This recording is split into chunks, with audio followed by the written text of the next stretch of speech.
I'd like to welcome you to the Infrastructure Services Committee meeting of February 15th, 2021. Before I start, I've just got a few health and safety announcements. The first is obviously we're in level 2. That means we're now observing social distancing. Unfortunately, that has meant that the public gallery is not able to fit into this room, and they will be watching, anybody who is watching live streaming from the council chambers. Just the general health and safety, toilets are out that door. If there's a fire, please leave the building via the stairs and assemble in front of the Civic Centre. If you're not able to exit that way, go through the corridor, through the Glenville Auditorium to assemble in Harrop Street. And if neither is available, follow the staff who will take you to the air bridge over to the Civic Centre.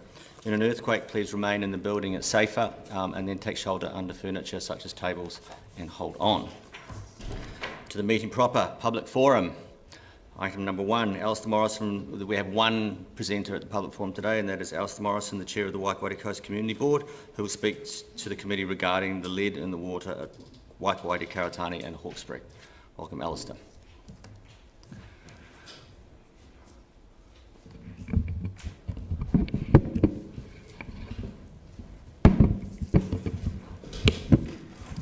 Hello, good afternoon. Nice to see you all again. I've been asked to come along and give you a bit of an update from the Community Board perspective about the water issues of the past couple of weeks, the Waikouaiti watery woes, and what a 2 weeks it's been. But first, some thank yous. I would like to recognise the contribution of Chief Executive Sandy Graham and say thank you for your decisive leadership and really good communications over the past days. It has been appreciated. Thank you. Thank you also to the councillors who managed to attend the public meeting we had a week ago on Friday. Your presence was appreciated, and I hope it gave you an appreciation of the value of community boards at times like this. Thank you to Aaron, our Mayor, for managing to attend the meeting. I know you had to come rushing up from Invercargill to get there, so thank you for coming along. That was appreciated. And I also want to say a big thank you to Simon Drew, and Tom Dyer, Chris Jones, Neva Vaitupu, and the rest of the Three Waters team. This has not been an easy time for them, but I have appreciated the speedy responses I have received to the various questions I have had. So thank you, guys. And last but by no means least, I want to recognise the contributions of 2 of our community board members. Since the story broke about the lead contamination readings, they have become exceptionally busy. Andy Barrett lives in the Merton area, just south of Karatani, and he did a marvellous job with communications to the local residents and offering sage advice as and when required. Sonia Billiard is the community worker in Waikouaiti with an office in the event centre, and she is just pure gold when it comes to situations like this. She was absolutely marvellous. It would be fair to say that the time around the public announcement of the water issue was not Dunedin City Council's finest hour in the field of public relations, but since then, everything that has been done well. There's an expression that's often heard these days when a sports person is being interviewed after the team lost. We hear them say, "We'll take some learnings from this loss," which to my mind is an abuse of the English language. But once we have clean water again for our North Coast residents, I am sure that Council will look at the big picture and take some learnings from the past few weeks, and if required, I'll be happy to assist in any way I can. Last week was a busy one at the East Otago Event Centre, which is a marvellous facility. 1,343 blood tests were taken and 749 packages of fruit and vegetables were given to the community. And it was great working alongside the health team. They are really lovely people. And the gesture of Dunedin City Council to provide free fruit and vegetables during the period of uncertainty about eating homegrown vegetables, that was wonderful, and it was appreciated by all who received this largesse. And the dispensing of this could not have occurred without Sonia Billiard's team of volunteers. So what next? Many questions were asked at the public meeting, some of which could not be answered clearly on the night. I summarised all of these in an email to all concerned. Many have been answered already, and the rest will be answered by the time of the next public meeting. We don't have an exact date for that yet. The health departments will advise us of their preference. And the latest COVID situation may have some bearing on that. And I'll look forward to seeing as many of you as possible at that next public meeting. It was evident at the meeting that there was a divergence of opinion among local people about what should be the next stage for the local water scheme. We will be asking the views of the community over the next few weeks, both in the local community newspaper and on notice boards and on the local social media platforms. And we will be including all of this in our submissions to the upcoming long-term plan. Logic would seem to suggest that the current replacement of old pipework in the network should be completed as soon as possible, and that should be followed by completion of the treatment plant upgrade to remove bad taste and odour from the water. Funding for this, I believe, is already in the budget for next year. Some residents favoured the idea of bringing water all the way from Mount Grand, something which is feasible but would take longer to achieve and would require significant funding. For me, the past couple of weeks have been very, very busy, and I'm getting behind in my real life work. There's been a lot of attention from radio, television, and the print media. And while we might not always like the style and content of questions being asked, we have to accept the fact that these folk also have a job to do. The local community is understandably not happy about the current situation with having to go to road tankers to collect their drinking and cooking water. They did leave the public meeting with a better understanding of the situation, and as the blood test results and the water testing results come in, there will be an even greater understanding. But if the current situation drags on for too much longer, there could be a growing feeling of unrest. So it is very important for full transparency as this situation develops. And I'll leave it there and happy to take any questions that may occur. Thank you, Alistair. Does anybody have any questions? Councillor Vanders. Thank you for that, Alistair, and thank you very much also for your chairing of a meeting which was potentially volatile, but I think wonderfully managed by you. Thank you. My question is, of the tests that you know of that have been done and the results that have come back, have there been any high blood lead levels? Are you referring to blood tests? Yes. The whole blood test thing is, there's a privacy issue there. I understand that when the blood tests have been done, the local GPs are notified. They then notify the people. The people may or may not choose to tell other people about them. The little that I know about it, there are not too many problems. I believe one small child had an elevated reading, but I haven't a clue what that's all about. So it's not our forte, and it's not something we've been sticking our noses into. We're very interested in the water test results, obviously, but the public health test results, that's more of a thing for the public health people at this stage. I don't think we're expecting to get a report from the health people every couple of days about blood test results. That's people's own private stuff. Agreed. My real interest in the blood test was that if there were any that were really high, like over 24 milligrams, for instance, to me that would be a red flag that we would have to very quickly do something about. Absolutely, and I'm sure if that did occur and if there were a few coming in over 0.24, then the bells would be ringing and we would all know about it. Thank you. Any other questions? Councillor Elder. Since that time, the DCC has been doing daily updates on kind of what the process is and where to from here and what's happening. I'm just wondering how helpful that has been for the community, having those daily updates. It's vital. It's marvellous. The more we can feed into the community, the better. When we had the public meeting a week ago on Friday, it would be fair to say that we had 500 angry people come into that hall. After 2.5 hours of presentations and questions, the people that went out, there were still 500 of them, and they were still not happy because of the situation they're in, but they were a lot better informed.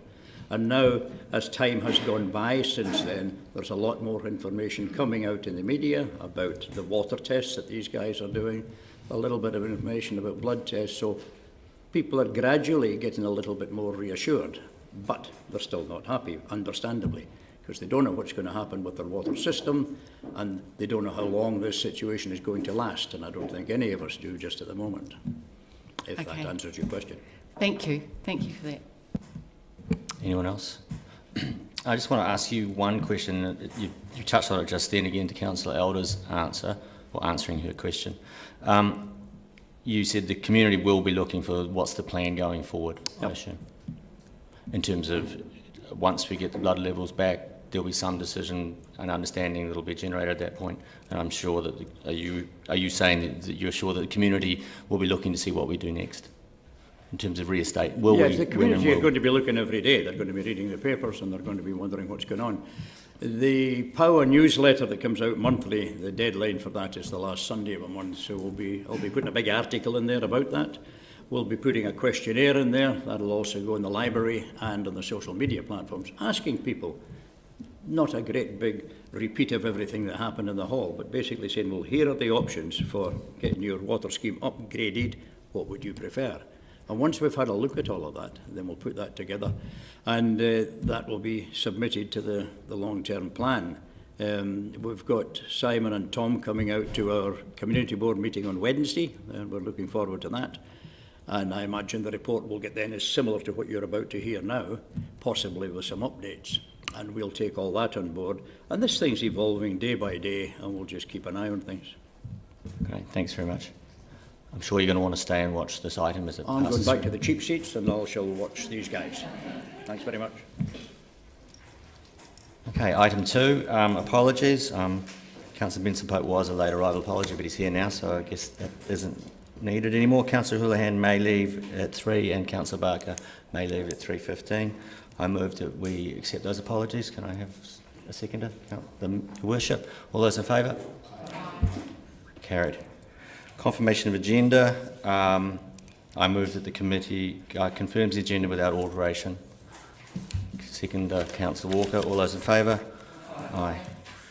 Okay, item 4, declarations of interest. Has anybody got anything new to say? So if that's the case, then I move that the committee notes the elected members' interest register and management plan for elected members. Moved. Second, Councillor Walker. All those in favour? Carried. 5, confirmation minutes. We have the Infrastructure Services Committee meeting 16th November 2020. I move that the committee confirms the minutes of this meeting as a correct record. Seconded, Councillor Barker. All those in favour? Carried. Part A, reports. We have the Infrastructure Services Committee Forward Work Programme.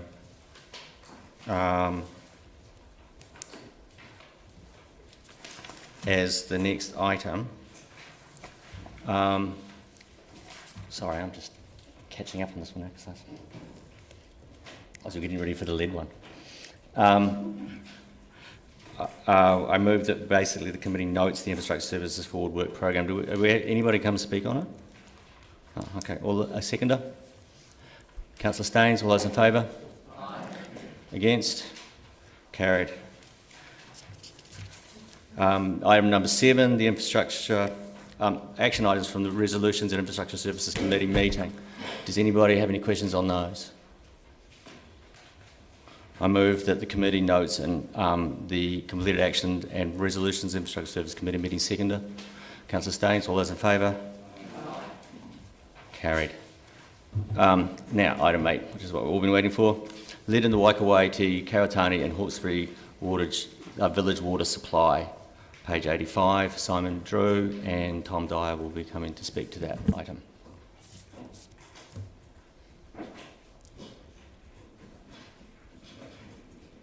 Page 35.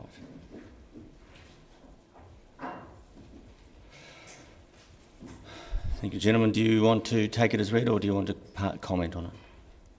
We'll just take it as read. Very good. Happy to answer any questions.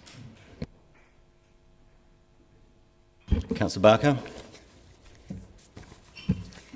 Thank you. I have a question on page 36, number 19, about the potential effects of homegrown vegetables and irrigation on local water, and we've had meetings with people who've been concerned about that, and I just wonder if there's an update on that and if it's on the website as well. Like, can people eat vegetables that they've watered themselves,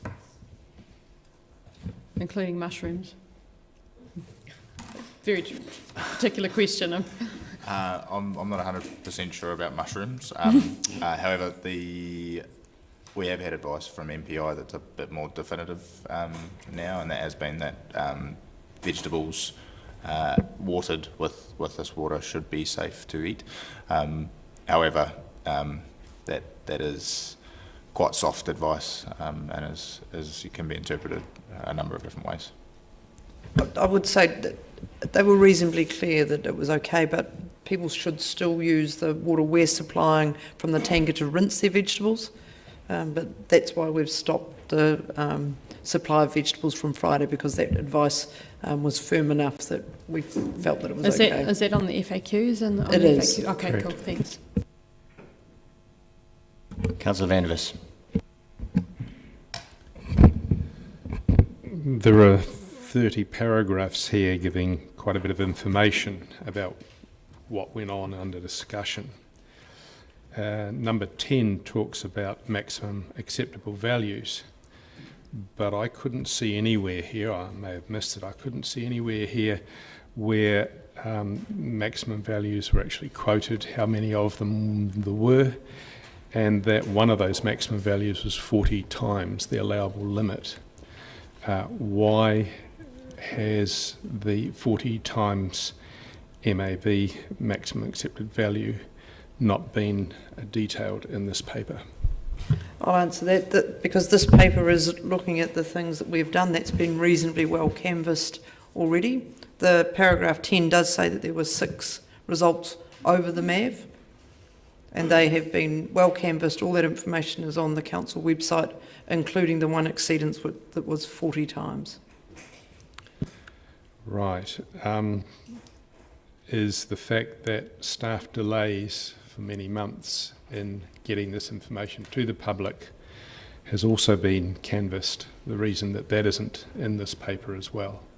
The process that was and how we got to this point is subject to a review that's already been announced, and so that's the appropriate place for those questions to be answered, and we'll look at what went on and where we can make improvements. Thank you. Councillor Lord. Look, I just had a wee question about, well, I had 2 questions, but the first one was about the lead sockets that are in some of the pipes. It's my understanding that they're supposed to be completely non-contact with the water, is that correct? That is some of the advice we've received. However, at this stage, we've got to, I'll address this quickly, we have a number of quite steady, low-level readings for lead at the end of Edinburgh Street, and that is at the end of a long run of pipe with lead joints. And we have a series of other tests in other parts of the network with very low, if not undetectable levels of lead. So drawing conclusions around whether or not that lead is the cause, or that lead within those joints is the cause of those tests, is something we're trying to do. But at this stage we know that at the end of a section of pipe we have elevated levels, and that could be caused by lead joints, so it could be caused by other lead components within that pipe work, but is likely from that old cast iron pipe work, not any of the other plastics around it. Okay, the other question I had was relating to paragraph 29, Tonkin and Taylor undertaking an analysis of the operational data, specifically seeking to identify any correlation between high levels and any other operating or water chemistry parameters. Can you explain that a wee bit more to me? I didn't know, well, I know what it says, but I'm just not sure how that, because we won't do anything in that network that's different from what happens all over the country. No, that's right. So we'll be looking for things like sudden changes in alkalinity or pH of the water that might cause a level of uptake of lead in the water that's a bit more active. We're looking for other trends within the treatment process that might align with those significant spikes that we saw, and to date we've found nothing material. Can I just also say thanks for your good work and appreciate what you're doing. Provided the question. Councillor Houlihan. Yes, I want to say thank you too, because I'm sure it's been a stressful time and we all appreciate it. On page 37, number 25, it says here a plan has been developed to drain and refill tanks on properties within the area when the supply is deemed safe to drink again. Will we be testing any of the water tanks? What we're looking at doing is removing all of the water from within the tanks and then refilling them. That should be enough to ensure that the water within those tanks or the water entering those tanks is safe to drink. But at the same time, we'll work with property owners on advising them what lead-containing plumbing might look like within their property, so that they can make educated decisions around whether or not they look to replace that sort of thing within their properties over time. It is possible that in a number of properties there's lead-containing materials within their internal plumbing as well. Right. I know at the meeting some people voiced concern about if the water was taken out and put on the soil, you know, because they didn't want the ground contaminated either. So where will this water, if it's emptied out, where's that going to go? Within some of the townships, we have options to put that into the sewer. Right. So we would, to empty those tanks, we might simply ask the property owner to run the bath tap until it's drained, which would send it into the sewer, and therefore through the treatment plant for treatment. In other cases, there might be fewer options, and we'll work with each property owner on that. Thank you. And can you give us any, what would be the word, assurances that the rest of the water around the city is okay, that there's no lead problems? So we've done a series of tests at our water treatment plants and sources over the last year that have shown no lead, but there might be some more work to do to continue to provide that assurance. Now, I don't know whether I should say this in this forum, but I've heard a rumour that some of the locals are talking about that maybe some people may have tipped paint with lead in it into the river. Is there any, I mean, I don't even know if that's true, it's possibly just a rumour, but is there any evidence of discoloration in the water or any evidence of paint, that any of that could be true? Or? No, not to my knowledge or team's knowledge. Just to follow that up though, you are doing an environmental assessment of the catchment area, correct? Yes, we're undertaking a pretty thorough environmental assessment to make sure that if evidence of those kind of activities does exist, that we uncover it and manage it. Councillor Radich. Yes, probably further to that, have there been any tests of river water taken in the river showing lead? Not to my knowledge. Right, I expected that would be the case. And so most of the tests within Waikouiti showing a bit of lead have come at the end of that very long pipeline of old cast iron pipes. When will the 3 kilometres of new plastic pipes be in operation, at best guess?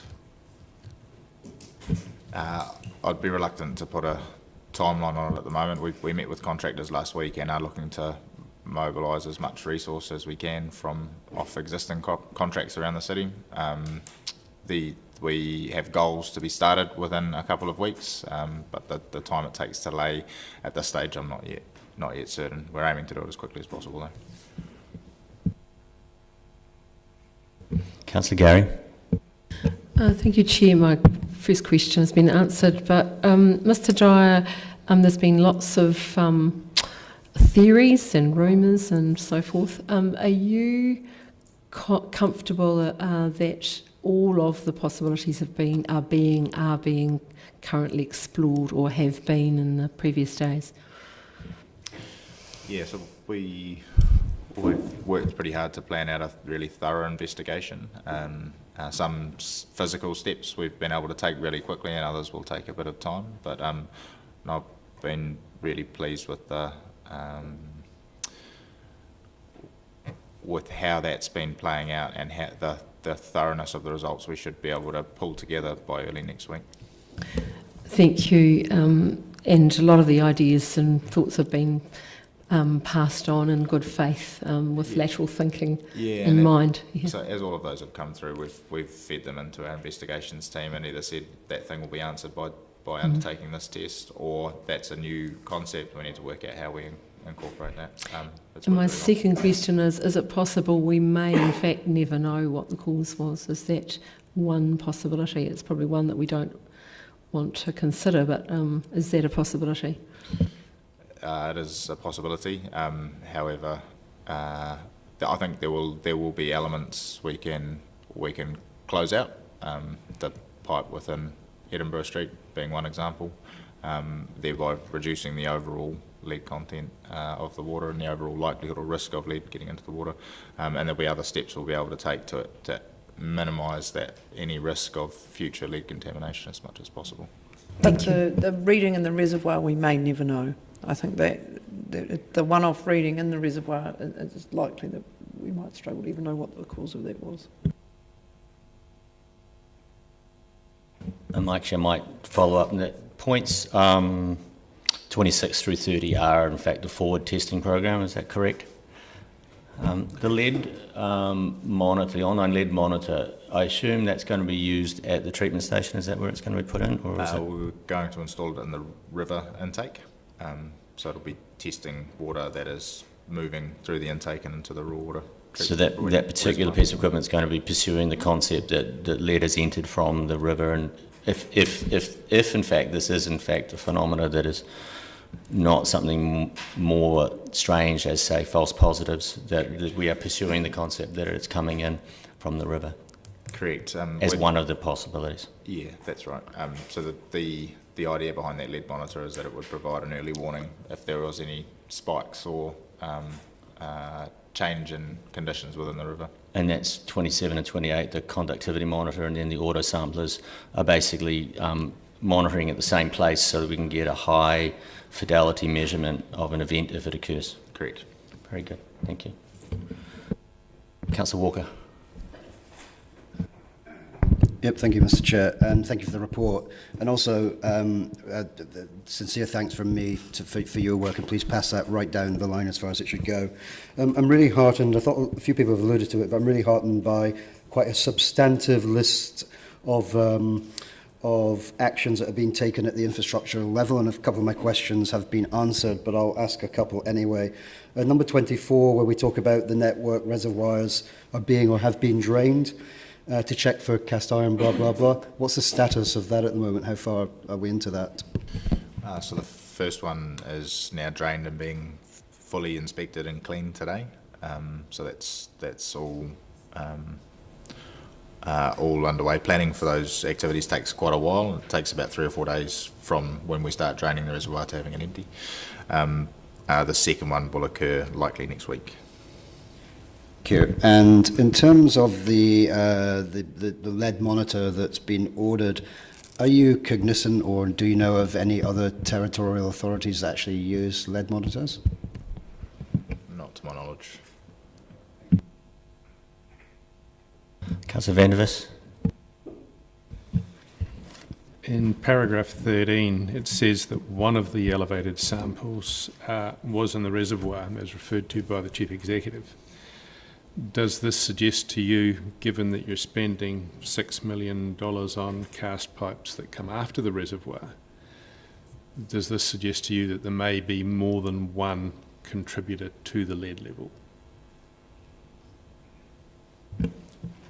It does suggest that there may be more than one contributor, but so far our testing has shown really strong evidence of not especially high levels of lead below the MAV, but consistent levels of lead in the Edinburgh Street area. The significant spikes we've seen, and indeed the test in the reservoir and the single reading above the MAV in Karatani suggest potentially another source as well. But I think it's an as well, not just a you need to look at this thing or this thing. So we'll continue to really thoroughly investigate the sources of those other possible test results, or those other test results. But at the same time, there's action that we can undertake to replace those pipes and remove the likelihood of any background levels of lead remaining in Edinburgh Street. Thank you, and thank you for moving so quickly on the pipework. Councillor Barker. I have two questions. One's following up from Councillor Houlihan's comment about lead paint. I had understood that lead paint wasn't being manufactured anymore for decades. Would that be correct? I'm sorry, unfortunately I don't know the answer to that. Yeah.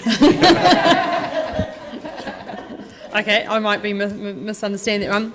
It is correct. Okay, yeah, because if you're saying that people are tipping lead paint in and it's not being manufactured anymore, then that would be a bit not for decade. Yeah, so it's okay. An answer there. My second one was around the work that's scheduled for Wakaiti, and I understand there was work for pipe replacements already scheduled, and I wonder, we had a concern from someone living in one of the streets that some work was scheduled, and they were wondering when it might happen. Is there a map or information on what order the streets are going to be worked on? Yeah, there is a forward works program on our website. Edinburgh Street's not yet included in that. We haven't updated. It was Stewart Street. For that quick response. Yeah. The bulk of the main township of Waikaiti has already been completed. There's a couple of sections of pipe to do, but very minor lengths. There was a significant renewals program in 1992 and then in 2018 as well. The Edinburgh Street length is some of the older pipe work in the network. We're also in the middle of replacing and upgrading a significant length of pipe in Karatani at the moment. We began that 2 or 3 months ago and had been in planning for several years. And through our stimulus funding package from central government, we've also included the replacement of some distribution mains between the treatment plant and Karatani and the treatment plant and Waikaiti as well, so that there's significant pipe investment already being carried out in that area, as well as this additional link. This was a question, I guess, on behalf of the residents of Stewart Street. They were quite interested in when their street was being done, so could they find that information online? If it is planned, it'll be online. If it's not, i.e. the pipe's already been replaced or... Hasn't been replaced according to them, yeah. Yeah, I'll double check that and I'll get back to you so you can answer that. Cool, thank you. I just would like to follow that question up too with you are planning on being out at the event centre, parts of the water department in the next week or so, and do you think you'd be able to have that information out there? It's probably easier to deal with than a lot of those residents on the web. Indeed, so that will begin from tomorrow, and we'll, at this stage we're planning on carrying that out for at least 2 weeks. Great, thanks. Councillor Houlihan. Thank you. There's been talk of some of the timing on some of the issues. I'm just wanting to clarify, in a situation, obviously no one wants situations like this, but if more information is required, like i.e. Public Health South said, I believe, recommended more testing, is that normal that you wouldn't go out with that information to the public until you knew that you'd done that further testing? That is normal practice, yes. That's what I thought. Thank you. Councillor Wiley. Thank you, and Tom and Simon and the team, well done on all the work you've put in so far, and yet it's going to be a marathon, not a sprint on this issue, I think. So keep it up. Several questions. One, just following up on after Councillor Walker's question around the online lead monitor and that process. And you said that no other councils go through that, is my recollection? So with regards to an online lead monitor, I'm not aware of any other councils in New Zealand having one. Okay, and then when we look at the conductivity monitor being installed, is that a regular occurrence in New Zealand Water? Yeah, that's common. Okay. When we then look at lead testing, what is the normal parameters, or how frequently do most councils test for lead in water?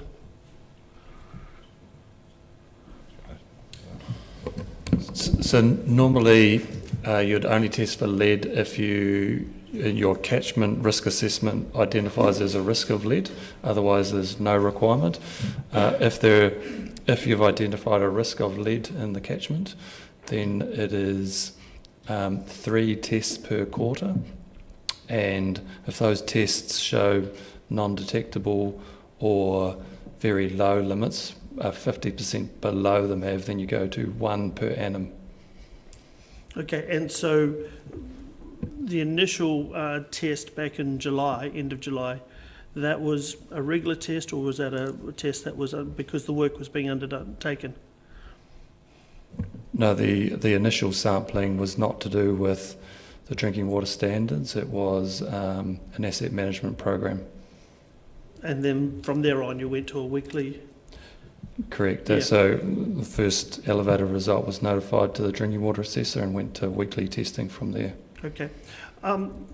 I take it there's been a lot of interest from councils around the country probably ringing you and contacting you and upping their spec of testing for lead in the water. Would that be fair?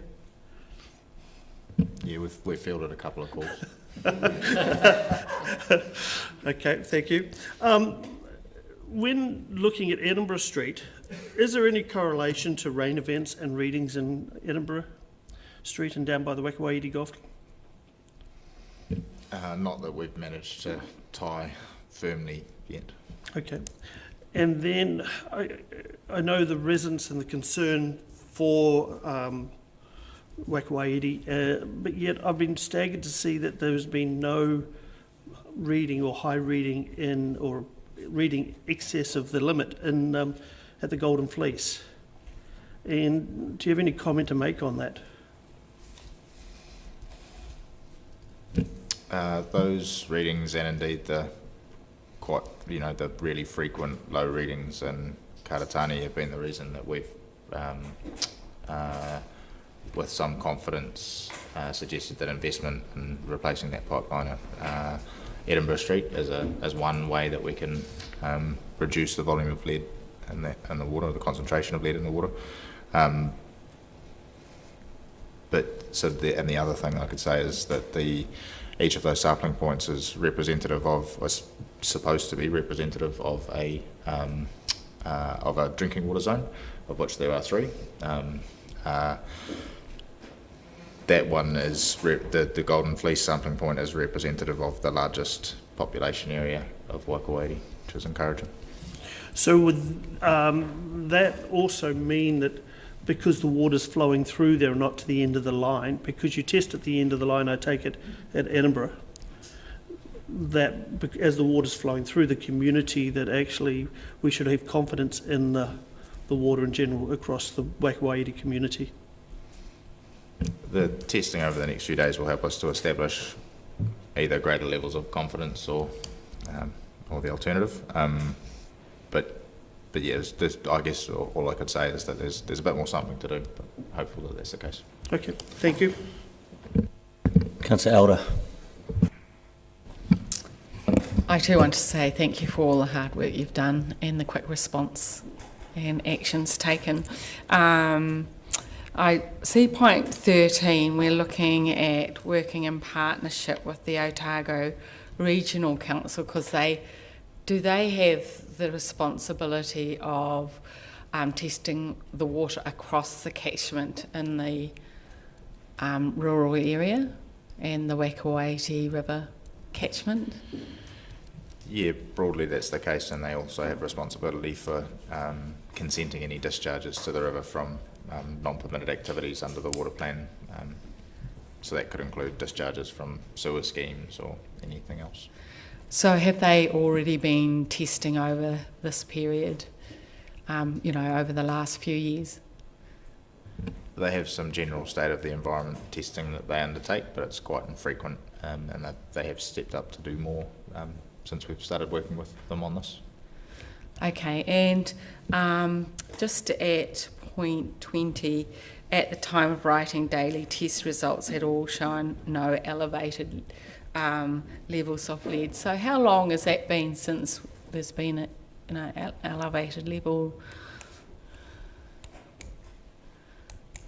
I should know that off by heart. I think the last result above the MAV was the test in the raw water reservoir, which was around the 20th of January.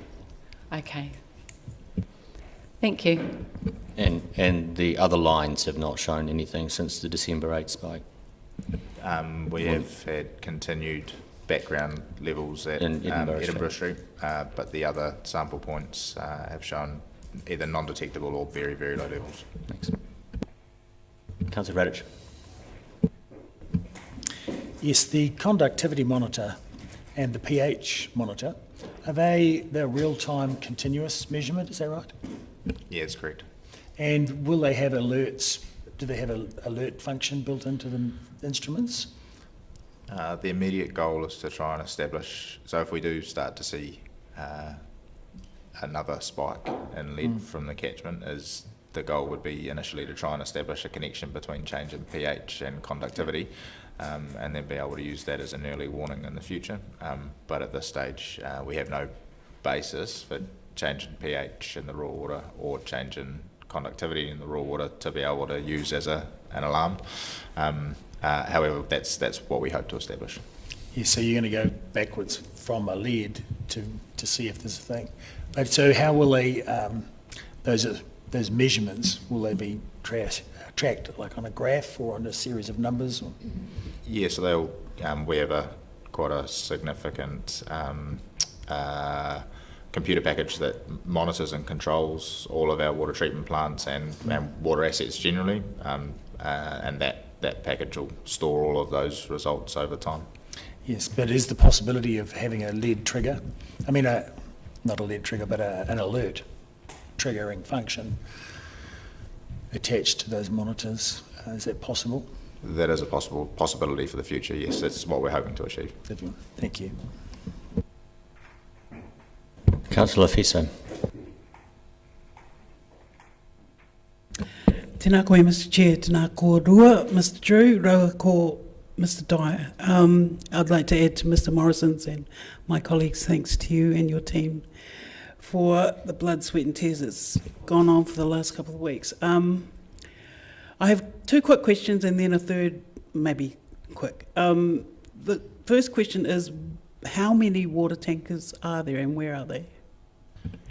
There are 7. I can't name all of the addresses, but they are scattered around. I think there's either 1 or 2 in Karatani, 1 in Hawkesbury Village, and the remainder are spread around Waikawiri. And my question about the online lead monitor, given that it's taking 6 weeks to arrive and be commissioned, where's it like coming from? Is it digital or is it it's being hardware? built and sent from Belgium. And my third question relates to point 15, where 40 council staff went door knocking and visiting everyone. How long did that take, and is there a follow-up to do that again at some point in the process? I'm just trying to add the hours in my head. So those 40 staff, it took just under 8 hours. We did our first pass one evening, and then another couple of follow-ups over a couple of days. We don't have another door knock planned at this stage, but depending on where we get to, I think that's one of the mechanisms for communication that we'll keep in mind. And I would just add, if I might, Mr Christie and Mr Adamson are doing businesses. They've done businesses once. They're going out again this week just to check in with the local business community as well. Councillor Houlihan. Thank you. Following on from a question Councillor Wiley asked, because we've had lead indicated in the water in Waikawiri and Karatani and the other areas, does that mean, following on from that question previously, that we now have to, under the guidelines, test our whole city's water for lead on a regular basis? Not the whole city. So now we've identified lead in the Waikawiri and Karatani Hawkesbury supplies, ongoing testing. We are testing for in other parts of the city and have no reason to believe that there's an elevated level of risk with lead in other parts of the city, so we're fully compliant with drinking water standards. With the readings we're getting back, would you say it's fair to say that they're quite low? across other parts of the city? No, in the areas affected currently. Oh yeah, all the recent results are mostly non-detectable or very low readings. So is there a possibility that we could have had a false reading when we had the high peak? It is a possibility. Okay. Can I ask also, a lot of businesses are having difficulty getting things here with the problems, with the shipping containers and things. Is there any issue for us with some of the pipes and things that we're trying to get? We did, so we intend to replace 4.5 kilometres of pipe. We procured our first 3,000 metres quite quickly, but that did clean up the shelves of most of our suppliers. However, those pipes are manufactured locally, so within New Zealand, so there shouldn't be any trouble. Where we're procuring anything from outside of the country, we're trying to work with suppliers on air freight options and other things to make that as quick as possible where warranted. Thank you. Following on from Councillor Elder's question around ORC, because lead has been detected, does that change anything about our consents we have for water? I don't think so. Oh, okay, thank you. Councillor Van der Vis. Today's ODT, there's an article about apparent contradiction between what the Health Board have said and what has actually been announced. Question for the Chief Executive, is it possible to release the emails concerned so that we can put any difficulties regarding interpretation of advice given from the Southern Health Board? We can just have that in the open. Is it possible to have those emails made public? Those emails will be made public, but once the review has been undertaken. And how far away will that be? As I understand it, the review panel hopes to be complete by March. And if there was to be a local government information request for those emails, would there be any reason for them to be declined? There would be, because there was a review. Thank you. Councillor Gary. Thank you, Mr. Chair.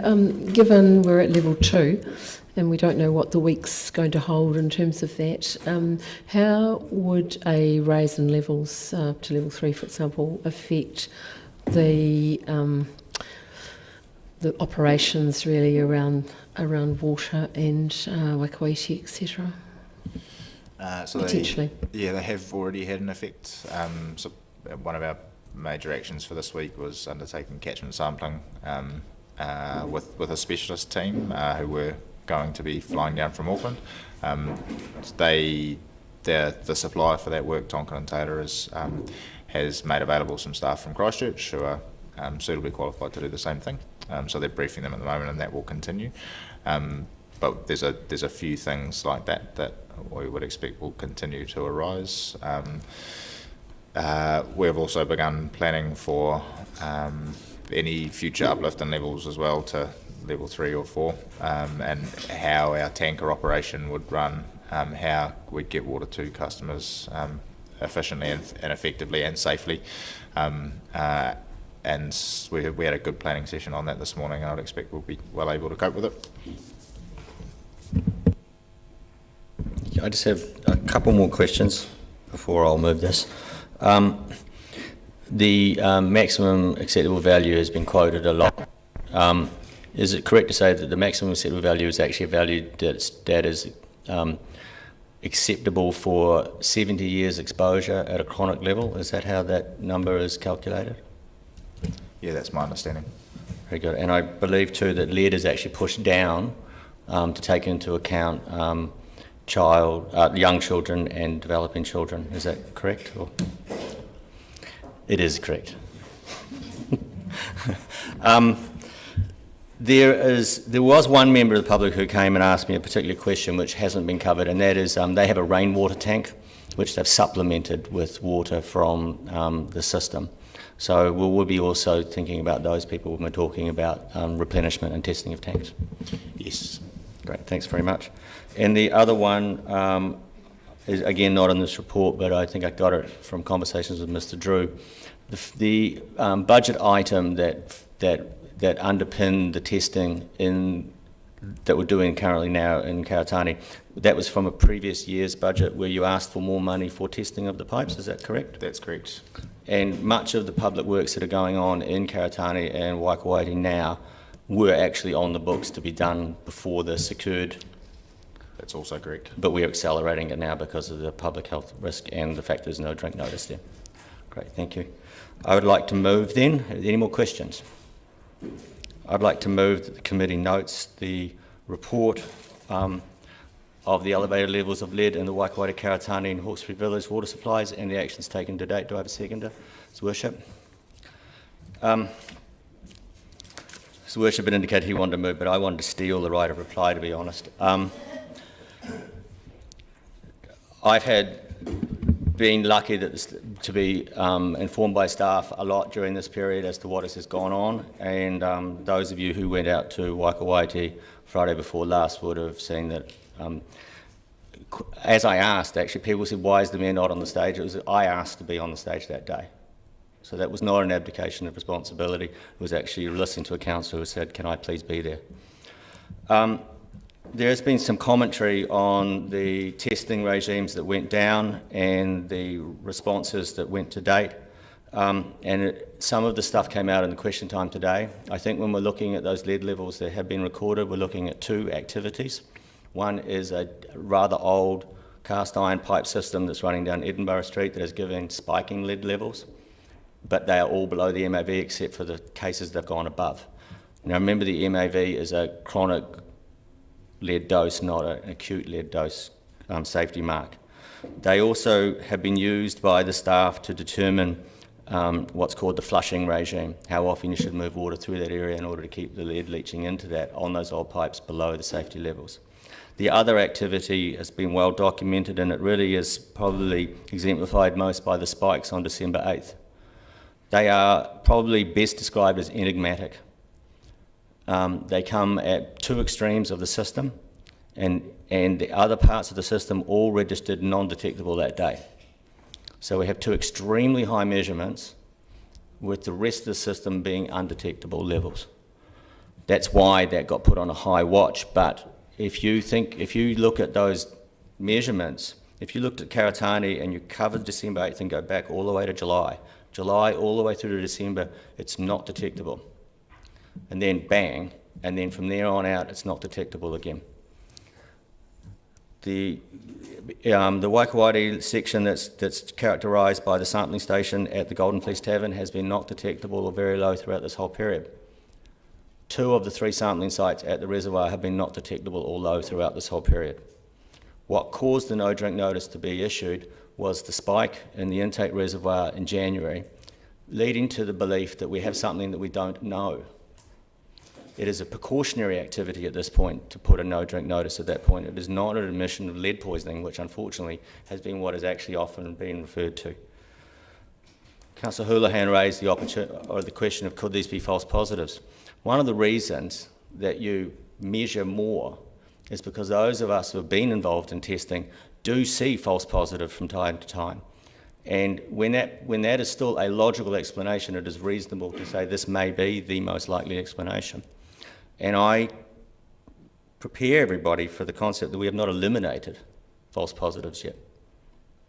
We have talked about a pulse going through the system, but we now know that the fresh-treated reservoir has 3 days' worth of water in it. So if that pulse was going through, it has to be at least 3 days wide, and yet sampling throughout the whole system on that day of those 2 big spikes on December 8th did not pick it up anywhere else. So we're starting to get to a point of this is very hard to explain what is going on. I think that the forward work program to assess this is absolutely best practices. If there is an event that occurs, I think our sampling rates are high enough that we'll see it. And if time passes, we will have to go and look at an interpretation of what those events back in December really meant. This, however, nevertheless, this has raised a big issue. The current drinking water standards do not require anything except the measurement of biological contaminants. And much of the central government's path going forward into water reform has been centred around the Havelock North event. Now, that was an event of biological contaminants getting into the system from an uncontrolled point. No one had really been thinking about heavy metals until this has come forward. So I'm pretty sure that as the Water Services Bill advances, this stuff will now get put into it. And I'm sure that the city will be presenting to that bill the experiences that we've had. In addition to which, while we spent a lot of emphasis on bores and their danger that they pose to secure water intakes, apparently nobody was thinking about rivers that had no catchment protection on them as to whether they would be a risk. And I'm sure this will now bring that up as well. The chair of the community board brought up the idea that the community is looking at where can we get our safe water from, and I know that the staff are working up both of the main options. Can we make the draws from the Waikawhati River safe, or what is the cost of bringing in water from Mount Grand? There is a lot of ongoing analysis that is still coming forward, and I ask the public to be patient to wait for that analysis to be finished. The blood draws are being taken right now. I can guarantee you, and it has been said by the Southern District Health Board already, even if there is no issues with the water, you should expect some people to have high blood levels of lead because of other activities that they do in their daily living. There is historical data to compare those populations against, and once the draws have all been brought in and the permission to use those to generate the population-based analysis at Waikawhati and Karatani has been done, it will be prepared against those populations. And until that work is done, it is premature to make any comment on whether people have been exposed to lead or not, or whether they have elevated lead levels. Again, I ask for patience going forward, because if we go in the wrong direction, it will send us off in a place that we don't want to go to. So we have to wait for Dr. Susan Jack's team at the Southern District Health Board to come in and see what conclusions they have made. They will determine this, not us. Testing regimes that we had paid for are new, and we funded for it. They have identified things in our system, especially along the Edinburgh line, that demonstrate to us that we probably need to make sure we understand our flushing regimes on our older systems.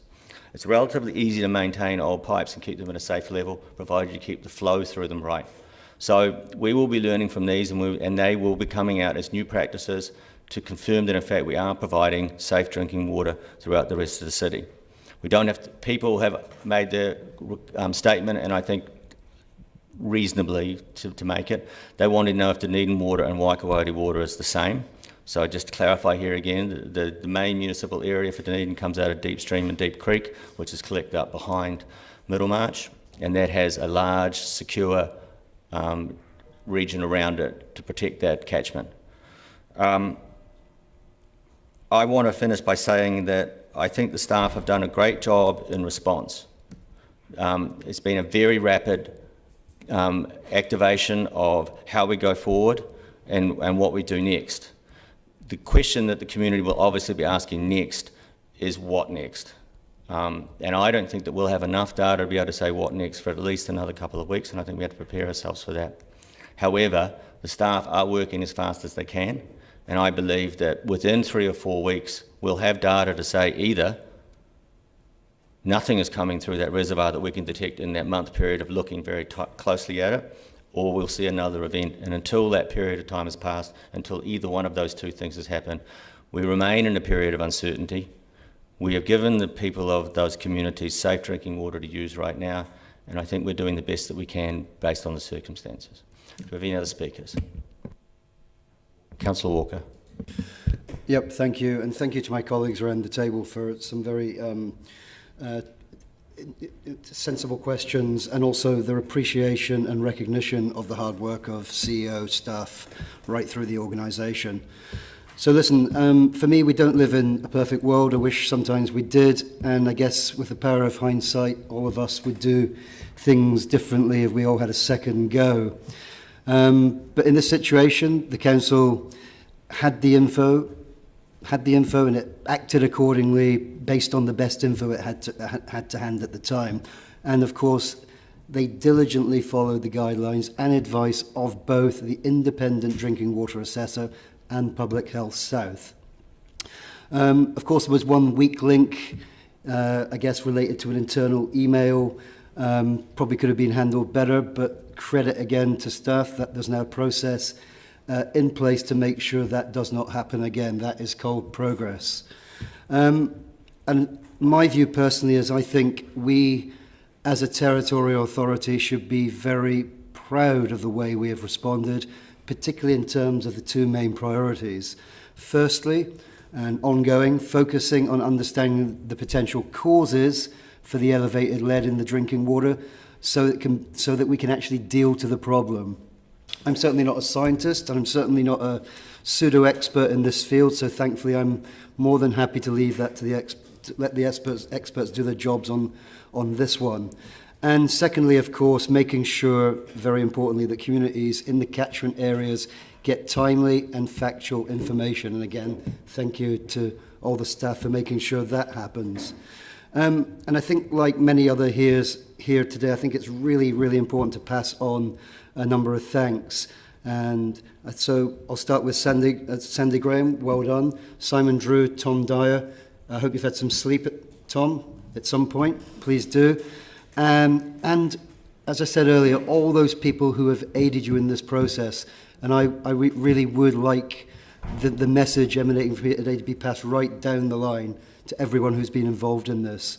And from what I've been told and people I've spoken to, it seems to me that the vast majority of residents in the three affected areas appreciate your efforts. Thanks also to the Mayor for front-footing what was an ever-changing situation in the early days. I certainly wouldn't want to be in your shoes, so thank you for being there. And also a big thank you to the Wakawaiti Community Board for their work around this, yet again showing council who can sometimes be sceptical of the great value of community boards in times of crisis. So a big pat in the back to that board and for their work and ongoing work. And also, finally, thanks to the overwhelming majority of the residents in Wakawaiti, Karatani and Hawkesbury Village for their patience and understanding and community spirit, whilst the public health officials try to understand the potential causes of the elevated levels. And sorry to do this one, but I can't speak here today without mentioning the press response to this situation. I think it's angered many of us. And I think some of the sensationalist media coverage on this has been hugely disappointing, particularly from the likes of RNZ, but also including the ODT. Reality seems to have been sacrificed in favour of fantastical headlines, with little or no reference to the facts and the real situation on the ground. And what's the result of this? More unnecessary upset for the already stressed residents and unwarranted angst and pressure heaped on many of our hard-working and dedicated staff whose only goal is to get to the bottom of this issue. And to me, it is absolutely tabloid journalism at its very, very worst. So thanks again to the staff and to the affected communities for your efforts in working together to find the source of the problem and, most importantly, making sure that this doesn't happen again. Thank you. Councillor Houlihan. Thank you. Yes, I agree with a lot of the comments that Councillor Walker has made, and that certainly headlines like inferring the DCC has poisoned people were not helpful and not accurate either. I mean, we heard today a lot of the readings were low. There hasn't been the evidence of the blood test. There's also a question that some of the readings may be false readings, which I hope that's the case, but that doesn't help the people in the areas that have been affected who have suffered a lot of stress from this. And I'm very sorry that those people have suffered that stress. And I also want to say I really appreciate their patience while this gets fixed. And I think we all agree, none of us want to see people stressed. We all hope that this problem gets fixed as quickly as possible. And I know that Simon Drew and Tom Dwyer are working really hard on this. And I know we've said it before, but I really do appreciate all the work they're doing. And a lot of people, when they get on their computer and think they'll abuse everyone online, don't realise the work that goes on behind the scenes, and that so many people are trying to help here. And mistakes happen. This is not none of us want this situation to have happened.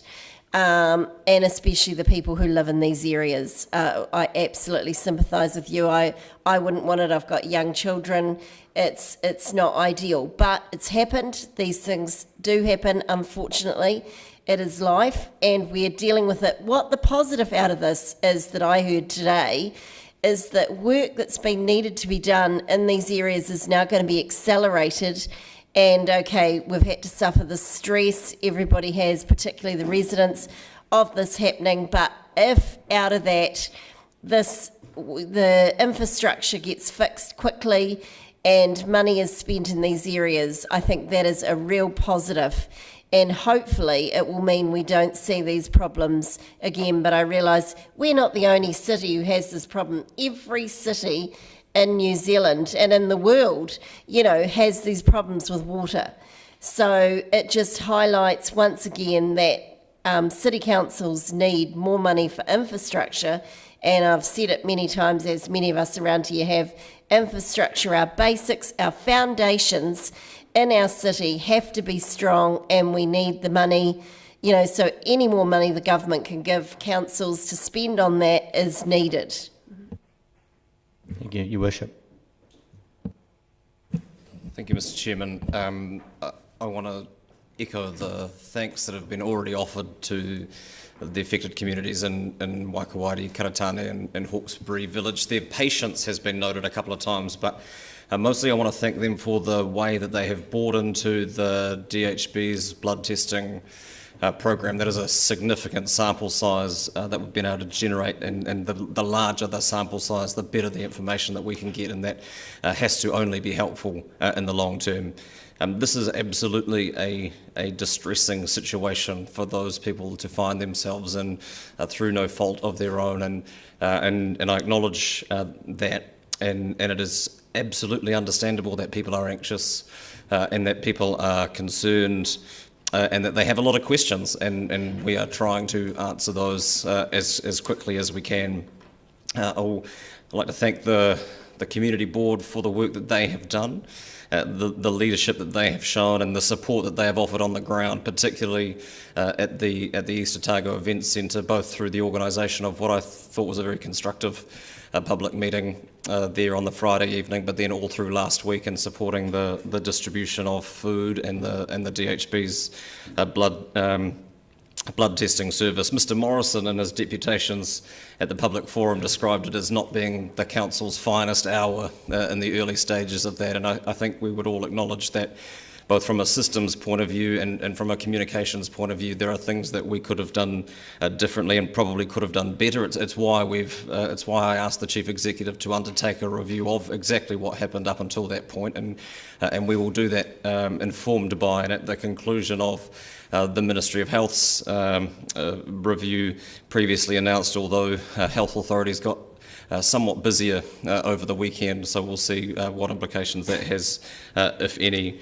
I'd like to add my thanks to the staff, especially Mr. Drew, Mr. Dyer and Ms. Graham for their efforts since the issuing of the no drink notice. It is a huge workload, both physically and emotionally, for staff to have taken on over the past 14 days in supporting our community through the provision of food and water, through the door knocking efforts that have gone on, looking to identify the issue, the potential causes, eliminating those as we can, scaling up the testing, varying the testing methods, moving at speed to do all of these things over the last 14 days. It is a remarkable effort, and one can only hope that the shift in alert levels over the last 24 hours doesn't hinder that over the coming days and hopefully not weeks.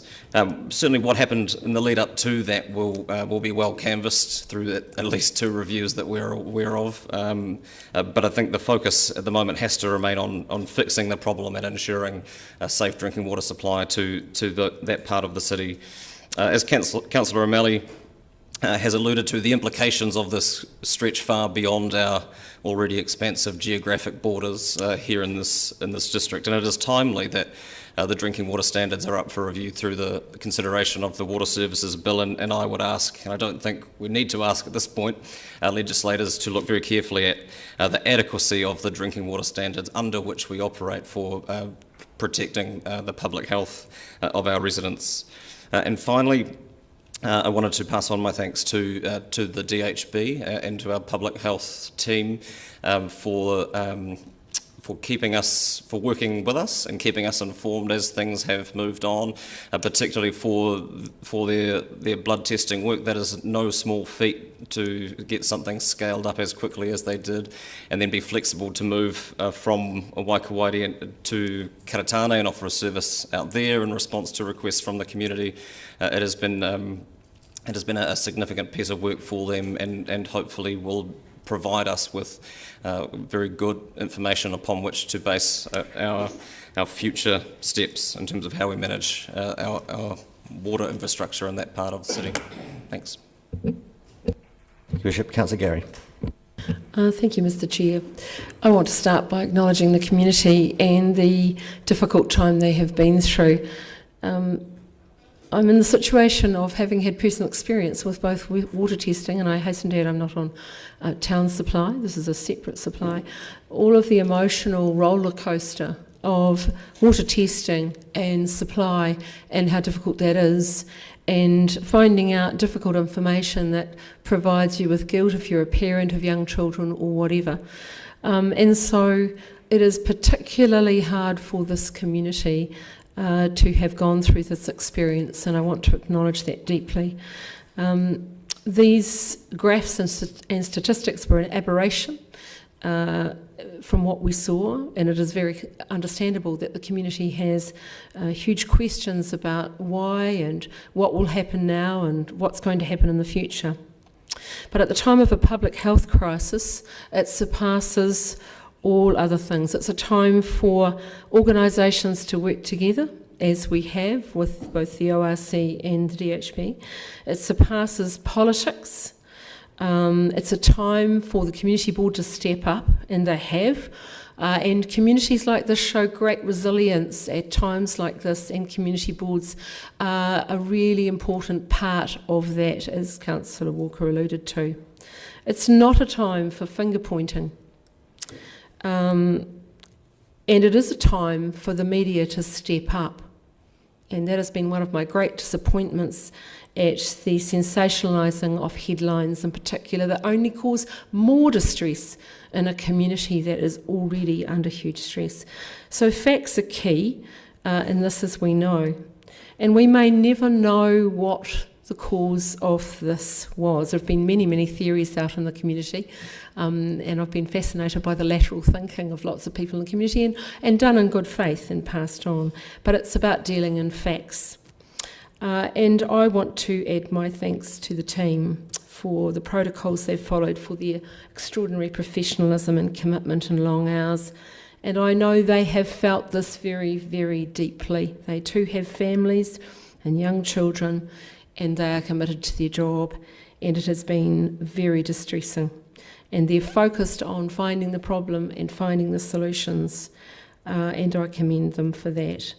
And I want to also add my admiration to the Chief Executive's leadership, to His Worship's leadership, and to Councillor O'Malley's part in contributing as Councillor appointed to the Waikawaiti Community Board and as Head of Infrastructure Services. It is not an easy time to be in a leadership position, but I can say that I'm incredibly proud of the leaders of this organisation, both staff and political leadership, in dealing with what has been an extraordinarily difficult situation, and at the heart of it continues to be these three communities and the people in them, and that will be the focus as we go forward. Thank you, Councillor. Councillor Barker. Thank you, Chair. Just a couple of things. Thank you to everybody that's already been thanked, and I really do want to talk about the value of the community board there as well. I've seen firsthand after the meeting, when everybody else had left, the community board members were putting the chairs away till well after 10 o'clock and tidying up. I've seen them out at, we went last Friday with the blood testing, and they were again tidying up, looking after their community, giving out vegetables, working hard, giving people rides, etc. And that's when we really see the value of a community board who are on the ground and know their communities. And my heart really goes out to the residents of Wakawaiti, Karatane and Hawkesbury Village as well. We saw at the public meeting where people were very emotionally distressed, and it's very hard to understand a lot of the science, and this is where I join Councillor Gary in commending Jim O'Malley, our own science advisor, is chair of ISCOM and with the local community board, and having that credibility to explain the science. Some of this is very complicated, the maximum acceptable values, etc., and it was great that Jim was able to, Councillor O'Malley, stand up on stage, very bravely I might say, because there were 500 angry people in there, and it's very difficult to explain some somewhat complex science when people are thinking, how is this going to affect me, etc., etc. We also went to a street meeting with some people on Friday, and it was invaluable to have Councillor O'Malley there to, again, explain the science when people are worried about the influence that lead might have had on their bodies. So I do think that we should be very grateful for his expertise. Well done to the comms team, especially around the FAQs on the FAQ page and the media releases. It's been really valuable to be able to have the graphs online, and when we're talking to people in the community, to be able to pull up the graphs and go, well, here's a graph, here's some spikes, and people have been a lot more able to understand that. So thank you to everyone. Thank you. Councillor Radich. Yeah, I think it's a bit of a shame that in some ways, from my perception, the staff have been victims of their own excellence, because from the very first, because all of these spikes have been surprises, and from the very first moment they got a positive test, which is when they started testing for corrosion and hello, here's some lead, they immediately instigated a weekly testing regime and thought, well, this could be pretty weird, because consequently for several months there were no other positive responses. So it wasn't till January when they actually next saw, as further surprises, a couple of positive responses down at the end of the line. And so thereafter we had the required response that we close things down and really start looking for it. But it's very difficult to find something that is such a spiky and unexpected and surprising thing. So I think the staff response, and further testament to the excellence of that, immediately provided safe water, safe produce and personal reassurance with the blood tests that went on. And I think we can see with the current response that the river water is safe, so that it has been tested and shown to be instruments installed so that can be ensured with pH and conductivity going forward, as well as a purpose-built lead tester coming from Belgium, as we've heard. And similarly, the forward work program, which was already in place to replace the old galvanised pipes, will be, or has been, accelerated well forward, such that 3 kilometres of plastic pipe already in the country has been ordered and is on its way, with more to follow. So I think the community can take a lot of reassurance from that, and I commend the staff, Sandy, Simon and Tom in particular, who've led that response and really done a wonderful job. And I think with all of that community anxiety and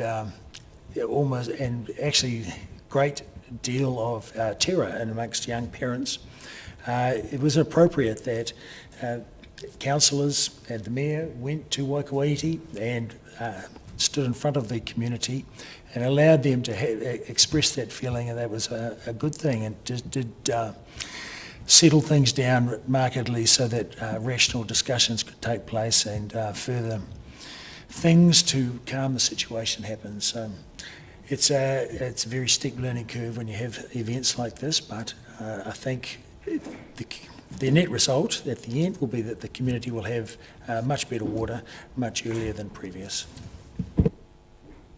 Councillor H, any other speakers? No, Councillor Wiley. I too want to share many of the sentiments that have already been said. I think the report is actually a very good piece of work, especially in the short time frame, and how fresh this is still in the community. And the facts that we've got put in front of us are very clear and decisive, and I hope they are clearly articulated that way in tomorrow's ODT. I think many of you touched on the staff. You know, when there's 40 plus staff that really got out into the community quickly, door knocked, engaged, and tried to assist the community, I take my hat off to them. You know, the staff that manned the water tanks over the following days and helped the community. You know, even just having those milk jugs, the plastic jugs, and supplying those was a great asset.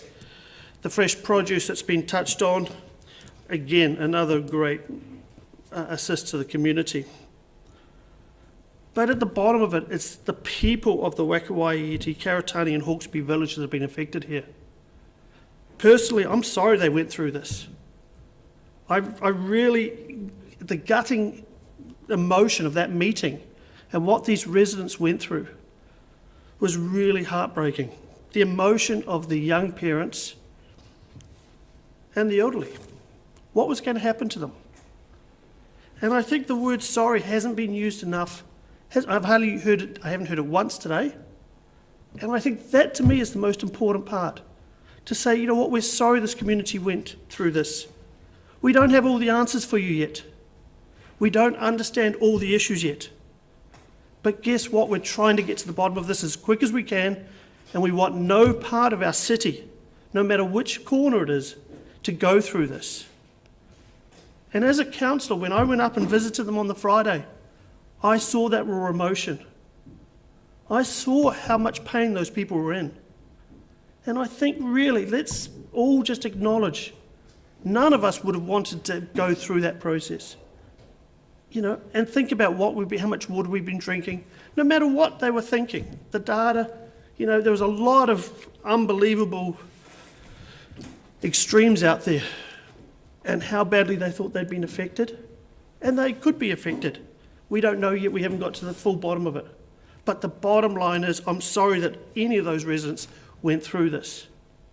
I am heartened by the data we've received so far. And again, I think, and I applaud the staff, I applaud everybody involved in this. I think we're on the right track, and I actually have comfort for the residents of Wakawaiiti, Karitani, Hawkesbury Village, that their water will be even greater and fresher and the best in the country. Thank you. Thank you. Any more speakers? Well, I too want to thank the Community Board, and I apologise to Alistair and the others that I forgot you in the first speech, and please don't beat me up on Wednesday night. I don't want to minimise what has happened here. This has been an extremely stressful period for the people who have been drinking that water. But a balanced view is necessary here. It's still not clear what has happened, and that is why, in fact, the no drink order was put in place. It's a precautionary order because we are not sure what has happened. And to some extent, a rather polarised view has been presented, where the worst numbers have made headlines, the word poisoning has made it into the headlines. And to counter that, then you have to come back with other information to balance it. And it may look like when you're trying to create the balanced story, you're trying to minimise. There's no way that this council is minimising what is going on here. There's no way we're minimising our duty of care to the community. But we do have to be cautious. We don't have all the information in yet. And that's why, for example, I brought up, and Councillor Houlihan brought up, the idea of false positives. I'm not saying they are, but they have not yet been eliminated. And that's quite literally on the spectrum that we're sitting on of understanding at the moment. We're sitting on the spectrum from maybe something has happened all the way down to maybe this was the wrong measurement. And it will take another 2 or 3 weeks to get to the bottom of that and tell us exactly where we sit on that spectrum. And we need to organise caution during that period, as I said before. The disclosure of data. There's a South Park character called Captain Hindsight. And he's brilliant because everything he sees is in hindsight. And if I'd been there, I would have done this because I've seen it all in hindsight. I want to remember we shouldn't be all Captain Hindsights when trying to consider what happens going forward. And there will be an analysis on that disclosure of data. But looking at the Edinburgh Street replacements and the millions of dollars it's going to cost to do just that section of the system, That tells you how expensive these safe water systems are, and that's why you saw that massive increase in spending that's come forward in the 10-year plan. I'm proud to say that over the last 2 years, we have really taken our drinking water issues seriously. We have tasked the Water Department with telling us what are your replacements and requirements for bringing these up to standard. And this, in many respects, is a wake-up call, which thankfully we were already starting to wake up to. We are not caught completely flat-footed here, and that's why the Edinburgh Street replacements can go in, because in fact this is part of what we are doing. The increased testing was a part of us saying we know we have to do more. And I just want to finish on touching on drinking water reform. The drinking water standards clearly need to be upgraded, and we clearly need to have greater enforcement of distribution systems throughout the rest of the country, and I fully support that. My main concern, though, is that as part of drinking water reform, there's also an issue of asset ownership, which hasn't been touched on today, and today indicates something that we may want to consider going forward, and I think the government needs to consider. If that asset ownership goes to a South Island delivery unit that is based in Christchurch, which it would be if it was a South Island only unit, I don't know if we would say that the outcomes at Waikouairi would be better than they would if the council owns these assets. So while I 100% support changes in the drinking water standards that mean we will be testing for the things that we found, I want the government to take pause and consider about what it's going to do with the assets moving forward. That said, I'd like to put this to the vote. All those who want to note the report, all those in favour? Against? Abstain? Carried. Quick show of hands. Do we want to push through, or do we want to have a break for a cup of tea? Keep going. Good. Well, to be honest, I was only waiting for one person to say what I was thinking. Okay, we're going to item 9, Property Services Activity Report for the quarter ending 31st of December 2020. Mr West and Mr Bramdis-Farr will be speaking to this. Do you have anything you want to say, or just take it as read? Just a quick apology from me for the incorrect graph that was provided with the report. Hopefully you've had the updated. That's graph number 2, the investment occupancy rates at 0.28. Very good. Any questions? His Worship.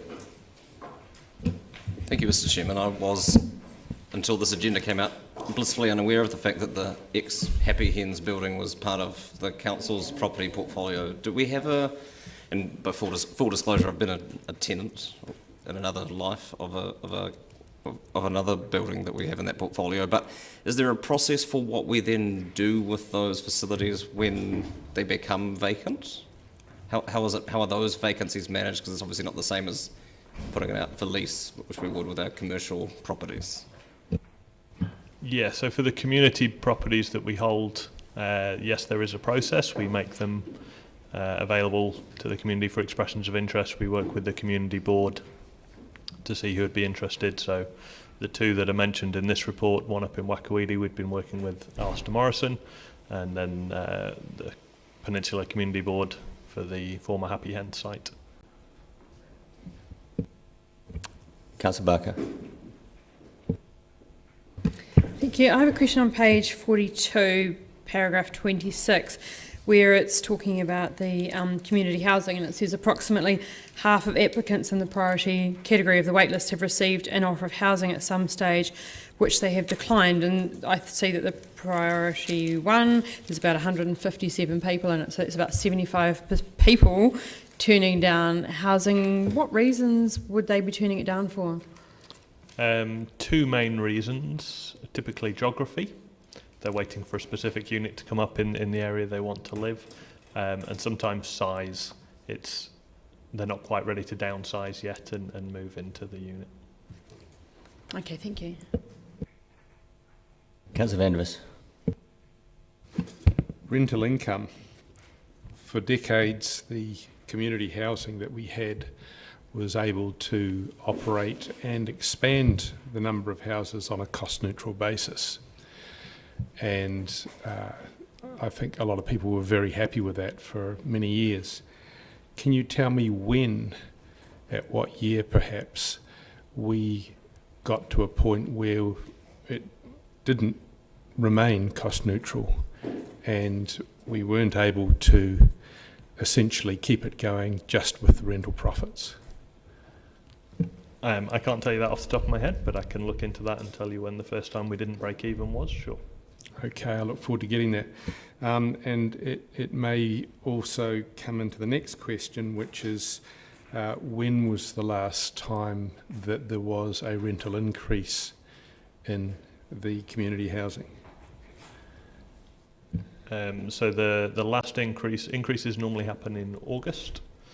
That was postponed due to COVID, so it took effect from 1 January, so last month, and previously it had been the previous August. So they've generally been annual? Correct. Have they kept pace with inflation, these increases? I'd have to look into that. I don't know. But I'll get back to you and I'll give you a breakdown of the increases over the recent years and compare that to inflation. And also, I appreciate that you haven't got that to hand, but the reason for asking these questions is really to find out why it is we now find ourselves in a position where our community housing isn't paying for itself.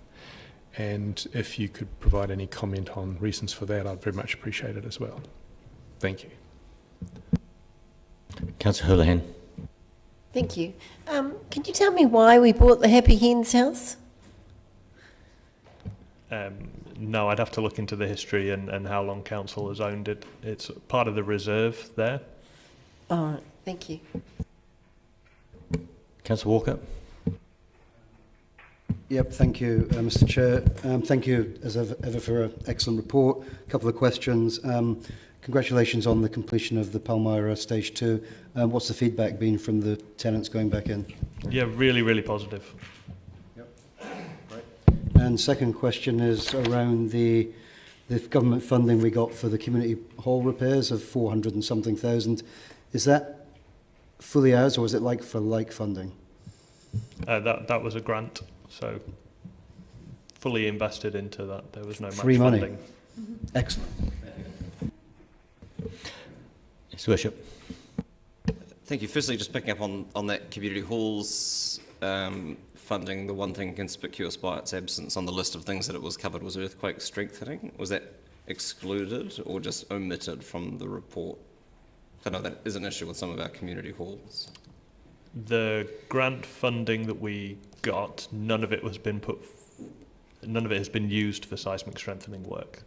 There are some halls that require seismic strengthening, but none of the grant funding has been used for that purpose. I guess my question is that a decision that we have made, or is it a condition of the grant? It was not a condition of the grant. It was the grant money was available for upgrades to halls, typically repainting, re-roofing, new heating, that kind of thing. Thanks. And just following up from the questions that have been asked around our community housing portfolio and our policy for funding that and the history of that and the options that may present themselves going forward, was that not subject to the subject of a paper that came into our January budget meeting where it was discussed fulsomely and decisions made on consulting on the future of that policy? Correct, yes. Thanks. Councillor Wiley. Thank you, Mr. Chairman. On page 46, paragraph 41, F, operational property regarding South Dunedin Library. When is demolition expected to take place? We're still in discussion with the existing tenants, so we won't be able to confirm a date until we've relocated the two remaining tenants. That's two remaining? Yeah, the laundry and the community care trust. Yep, and is it just are they having problems finding somewhere to go, or what's the story? The laundrette has found alternative premises and we're managing a move with them which should take place over the next few months. We've not yet located a preferred premises for Community Care Trust. We've got a number of options that we're discussing with them, but it's still being negotiated. And they have quite a big footprint there? They occupy all of the first floor. All of the first floor? Pretty much, and yeah. how many employees? I don't know how many employees they have. Okay. Thank you. Councillor Van der Vis. On the same page, 46, 41B talks about community housing and in particular the rebuilding of the community housing which we used to have at School Street. This new standard that we've built those houses to, the Homestar 8 standard. Do you know what the cost is per square metre for Homestar 8 standard building? Specifically for the School Street build? Yes. I don't have that information at hand, but again, I can get that for you. Thank you. Councillor Gary. Thank you, Mr. Chair. Mr. Bainbridge, therefore, I wonder, you may not have the answer to this, but happy for you to send it to me. Of the community halls throughout our city, how many of them are owned by us and how many owned by the communities themselves? Well, in terms of how many we own, around about 30. In terms of others that are owned by the community, it would depend on your definition of a community hall. But we'd be well over 100 in terms of school halls, church halls, village halls that are used by the community for various purposes. And would they have had access to that PGF funding separately? Yes. Okay, thank you. Councillor Fiso. Tēnā koe, Mr. Chair. Tēnā kōrua, Mr. West, Roa ko Mr. Bainbridge Zafar. My two questions relate to points 12 and 14 on page 40 of the order paper. The first question is about the tenants responding for the Q2 survey. Is that a good response, 318 tenants? Yeah, we have just over 1,000 tenants. We aim to do them all in a year, so around about 300. And their response is it consistent with years past, or is it increase or decrease in satisfaction? Yeah, we usually hover around about the 90% or just above, so yeah, that's about average. Thank you. And then point 14, the disability-related needs, the dissatisfaction, the planned upgrade to the heating sources, so when is that going to be completed? So the requirements under the Healthy Homes legislation is that any new tenancy after 1 July this year must comply, with all tenancies complying within 3 years. Satisfaction in terms of a walk-in bathroom shower requirement, is that going to be met or not met? It would be looked at on a case-by-case basis. Councillor Radich. Yeah, I was just curious about the refurbishment of Palmyra. Do you have a figure for the cost per unit or per bedroom or per metre of the refurbishment? The whole thing is costing around about $6 million, and there are 37 units. So unless your maths is quicker than mine, about 160k per unit. And they're 1 or 2 bedroom units? They're a mix of 1 and 2 bedroom units. Okay. And so I was also curious, we've got 2 more areas to go, but area 1, block 1, has already been done. And I was just curious about the cost change, if any. So was the cost of block 1 about the same, or has it been rising? As anecdotally, there's quite a big increase in building costs. Are we experiencing that? No, we've completed block 1 and 2. Both were completed in time and under budget. We're hopeful that block 3 and 4 will also be completed. There doesn't appear to be any cost increase so far. Fantastic. And for item B, the Homestar, the units at School Street, what is the cost per unit there? As I said, I'll have to get back to Councillor van der Vis's question about the per square metre rate for that. That project was originally around about 2.2 million for 10 units, but that includes a lot of remediation of contaminated land and the demolition of the previous units. Great, thank you. More questions? I have one.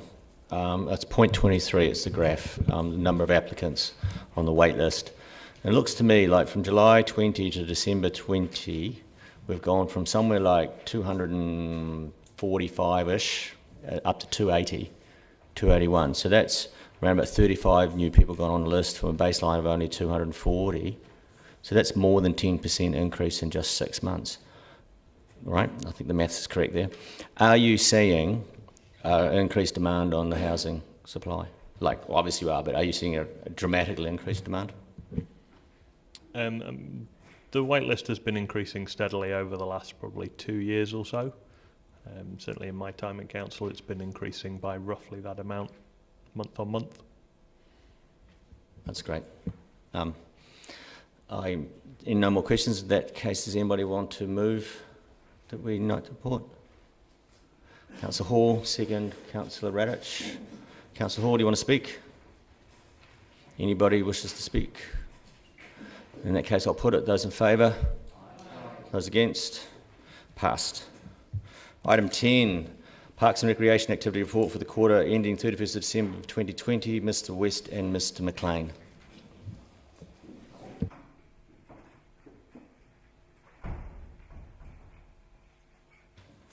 Welcome, gentlemen. So shall we take it as read? Questions? Councillor Barker.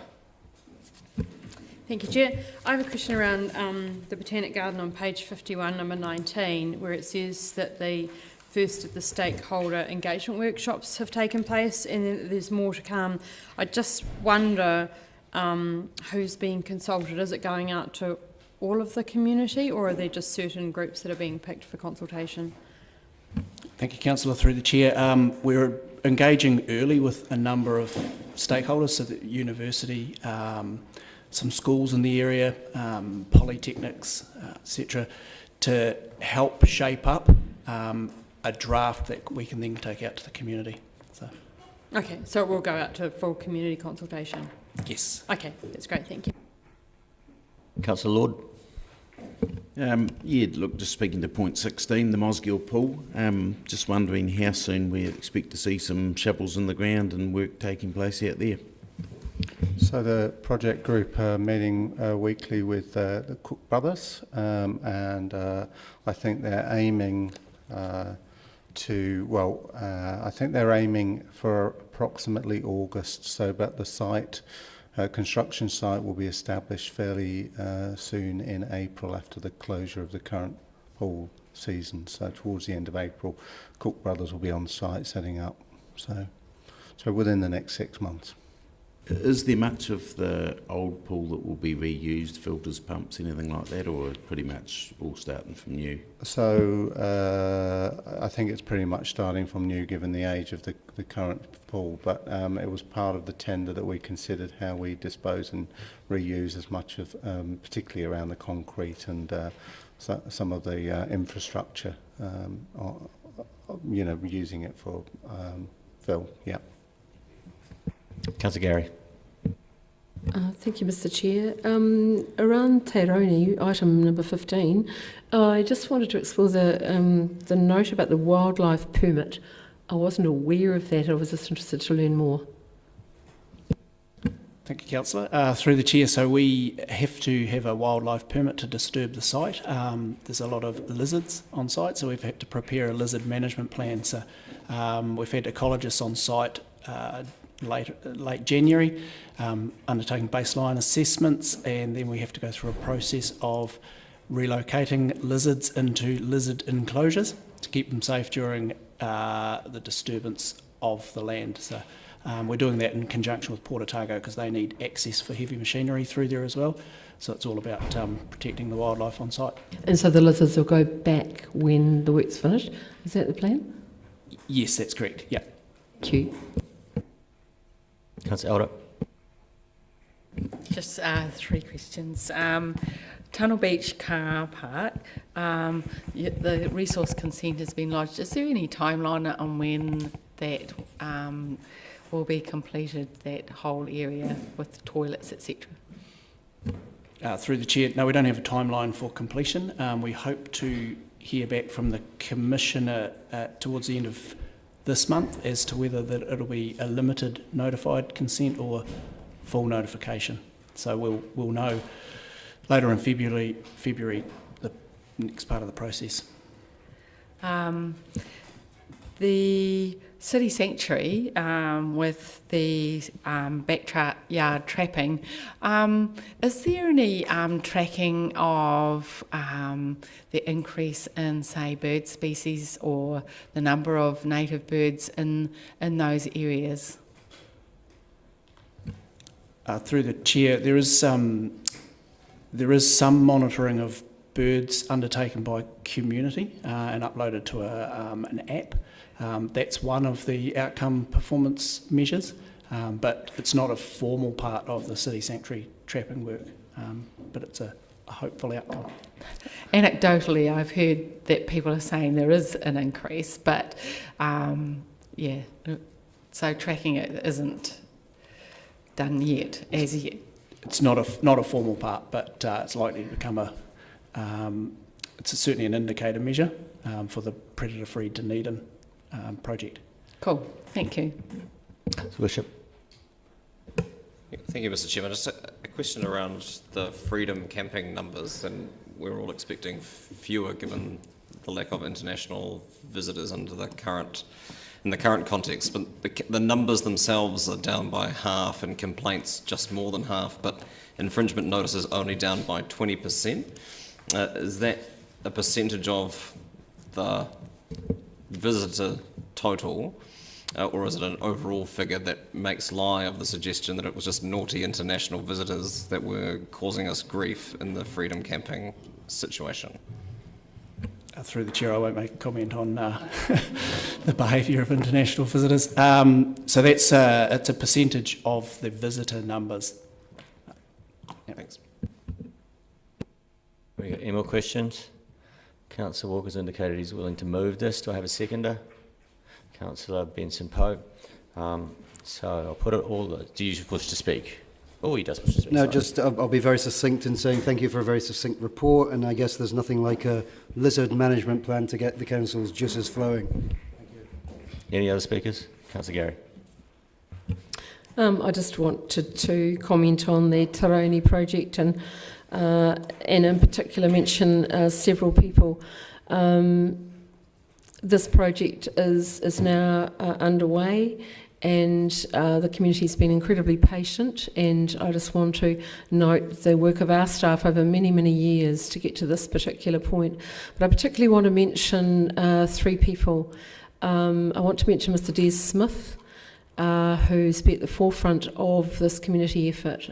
Mrs. Edna Stevenson, who's now on the community board, but was very involved in this community-led project, and in particular Mr. Graham Burns. Mr. Burns, who after his professional life committed himself to this particular project, lobbying community board when I was on the community board, and involved in leading the charge and chairing that group for many years.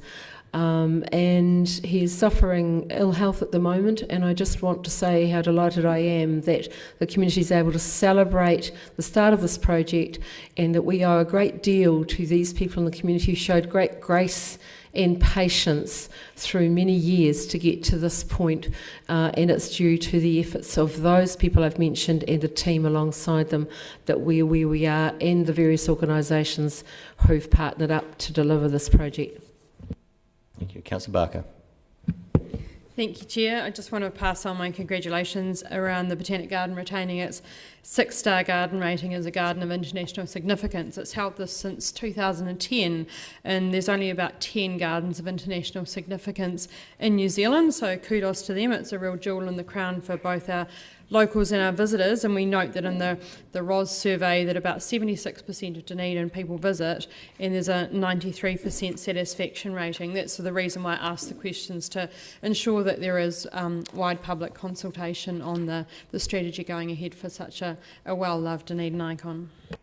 Thank you. I want to thank staff too for the report. I just want to pose a question. When a lizard is in its enclosure, is it then officially a lounge lizard? Do you want to voice your reply? Okay, I'll put it. All those in favour? Those against? Passed. Item 10, item 11, Waste and Environmental Solutions Activity Report for the quarter ending 31st of December 2020. Mr. Drew and Mr. Henderson.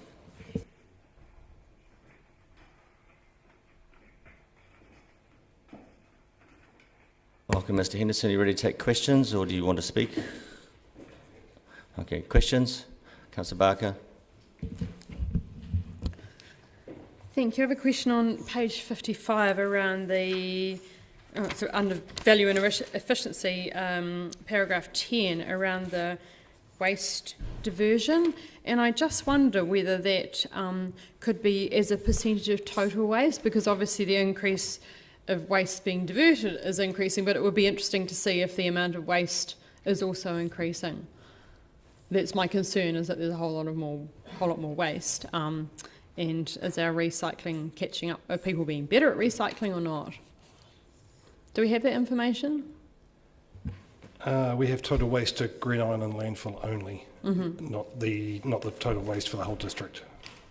It would be interesting. Yeah, it would be interesting to see, if possible, if there was a correlation between the amount of waste and the recycling as a percentage, because I think that's one of our waste minimisation goals, is that we try and encourage people to recycle more. Yeah, I can include that. At the moment, what's listed there is actually the only level of service that my group currently has, is just an increase in recycling sold. And do we have figures on the total amount of waste produced in Dunedin? Not the total amount of waste, no. We don't have figures for the whole of Dunedin, only what's disposed of at Green Island landfill. So we could use Green Island as kind of a pulse point or whatever, a kind of measurement for something like that? It'd be an indicator, yes. Yeah, thank you. Just to follow up from Councillor Barker's question though, but the main issue with Green Island being used as the underlie or the denominator is that over different periods of times, different landfills take materials, so therefore that number could be moving. Yes, correct. If you went back to 2018, we had very high levels of waste going to Green Island. Since then, that's dropped off considerably. So it's an indicator, but not a particularly good one. Councillor Vandervis. The increase in diverted material of greater than 2% annual growth that you figure on bottom of page 54, you'd been hoping for an increase of 2%. We got a decrease of 6.4. Is there any particular reason for that? What do you put it down to? Do you think the increase in annual growth of 2% is too optimistic? Through the chair, that original 2% figure was set quite some time ago in a different environment now. You'll be aware that last year we changed our acceptance criteria and limited it to plastics 1, 2 and 5. So the amount of material we're actually accepting for recycling has decreased, which is actually increasing the other materials. So 3, 4, 6, 7 plastics is actually going to landfill now. And does that account for the 6.4% drop then in what's been diverted? It'll be a factor in there. I couldn't give you all the reasons why there's been a decrease, but I know that the fact that we're accepting less material will be a contributing factor for that decrease. Right, and all the material that goes to the other commercial landfill run by National Ross, is any of that able to be diverted, or is that completely out of our control?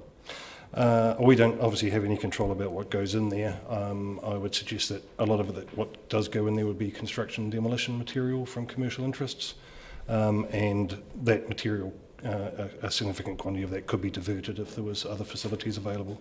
But there aren't any that you know of there? There's some operations in Dunedin that do a small amount of that material, but nothing on a large scale. Thank you. Councillor Radich. I was wondering about the polystyrene recycling. When do you expect that to start? It's actually kicked off this year. It's already underway. We still have a couple of small issues to sort out just with the health and safety acceptance at the landfill, etc. But the polystyrene recycling domestic quantities is actually underway as an agreement between Expol, ourselves and Mitre 10. Right, great. And what about recycling of other sorts of plastics? We've got no processing here other than this, I don't believe. You know, the compression of plastics and heating them into bricks or pyrolysis to turn them into fuel. Is there any plans for anything like that? No, not at this point. I was just reading an article this morning that actually said the soft plastics recycling scheme, which we did have underway in Dunedin but then got closed down, was a victim of its own success. That has now come back into the South Island. It's only been existing in the North Island for the last year or two. It's now come back into Christchurch. That material is taken and turned into fence posts.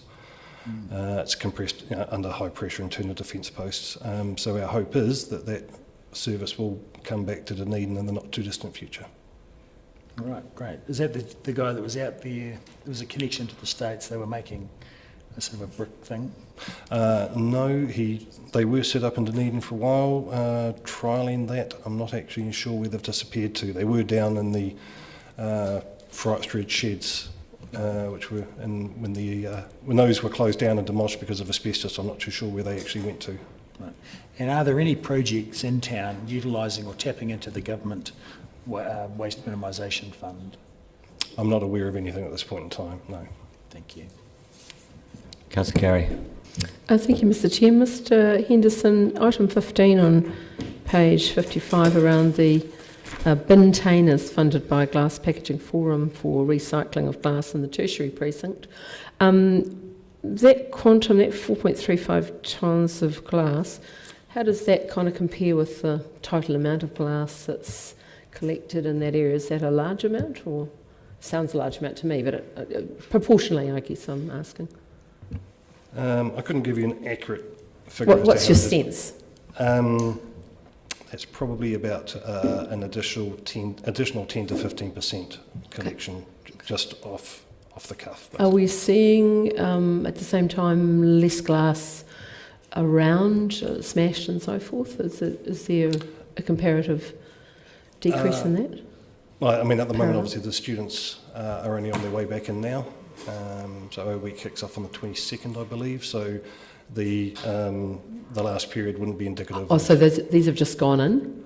Yes, they've only just gone in. Yeah. Okay. So we still don't know how they're going to go. Not long term, no. No, and so would there be the possibility of potential for further bin-tainers if they are successful? Would that be? Yeah, great. Absolutely. Thank you. Councillor Fiso. Tēnā koe, Mr Chair, tēnā koe, Mr Henderson. My question relates to point 16 on page 55 of the order paper, public places recycling bins, and the question arises from discussions as Brockville residents in 2013 with the previous, Ian Featherston as the solid waste manager, and we were discussing those bins in public places, and at the time, Mr Featherston quoted that they cost $800 each. So in terms of the RFP, what are the numbers of bins that are going to be involved here? And if it's an ongoing program, for how long? So if we're only talking the public place recycling bins, and those are the 3 bay bins, we've got a bit over 200 of those in circulation. The new style bins, plus for the actual production of the bins, and obviously they have some smart technology included in them, and with installation. I don't have an exact cost for you because we haven't gone to the market yet, but we're expecting that they'll be considerably more than $800 each. So as you said, with 200 of them, basically it'll be an ongoing replacement program, because if we replace a few each month, by the time we complete it, it'll be time to start again at the first ones. Councillor Walker. Yeah, also just a very, thank you for the report, Mr Anderson. A brief question also around polystyrene and the recycling options for it. Which I wish we didn't produce because it has an extremely detrimental effect on our local wildlife. What actually is going to happen to it? What do they do with it? What's the process? So Expol will do the underfloor installation, and they have a factory in, names just go down in my head, after Alexandra, before you get to Queenstown, is Cromwell. They have a, thank you. So they have a manufacturing plant in Cromwell. So that packaging is being taken to their plant based on the demand that they have. So they'll bring a load of insulation through to Mitre 10, and they backload with used polystyrene packaging and take it back to the plant to be turned into insulation. Councillor Barker. Thank you. My question about polystyrene was the same. I've been hoarding it in my garage. I'm pleased to hear that it's going to be used for installation. My other question is around the education centre, and I don't think I recall any information about that previously. Could you tell us a little bit more about that project? Like, is it a council project and how is it funded? So the education centre is coming out of our existing operational budget for upgrades to Green Island landfill. So it's just part of the, because the building is existing there. It's been unused for quite some time. So it's simply a factor of repurposing an existing building, because at the moment we do quite a lot of, especially schools. We were supposed to have Tyree College on site today. We've had to cancel that. So quite a lot of educational tours and that kind of thing. So the idea is to turn this into a centre so that when you go out to the landfill, we can actually have somewhere to show videos and go through interactives, and also it'll be available for some community initiatives, community spaces, that kind of thing, composting workshops, sustainable living workshops. That's fantastic, thank you. Councillor Van der Vis. Question answered already, thank you. Councillor Elder. Point 14, city recycling facilities. There's 5 facilities already diverting 32.4 tonnes. Can you just tell me a little bit about, is there high contamination rates with those, or are people actually being pretty good in those places and slotting their recyclables in the right? Through the chair, we tend to find that those recycling facilities, because people are making the effort to go to the facilities, we tend to find they have very low contamination rates. Which is fantastic, isn't it? And you're looking at identifying more recycling sites, so what kind of areas could they be south of the city, main city area? Yeah, with the... we have identified a few sites as possibilities. It's simply that fact of the neighbouring, whoever's neighbours, the land that we're going to put them on, need to be happy that it's going to be there. Okay. We need to have enough space so we're not obstructing the pavement. They need to be accessible so that our contractor can actually get to them easily without parking on the street on double yellow lines, etc. So there is quite a bit of design criteria of where we can actually put them.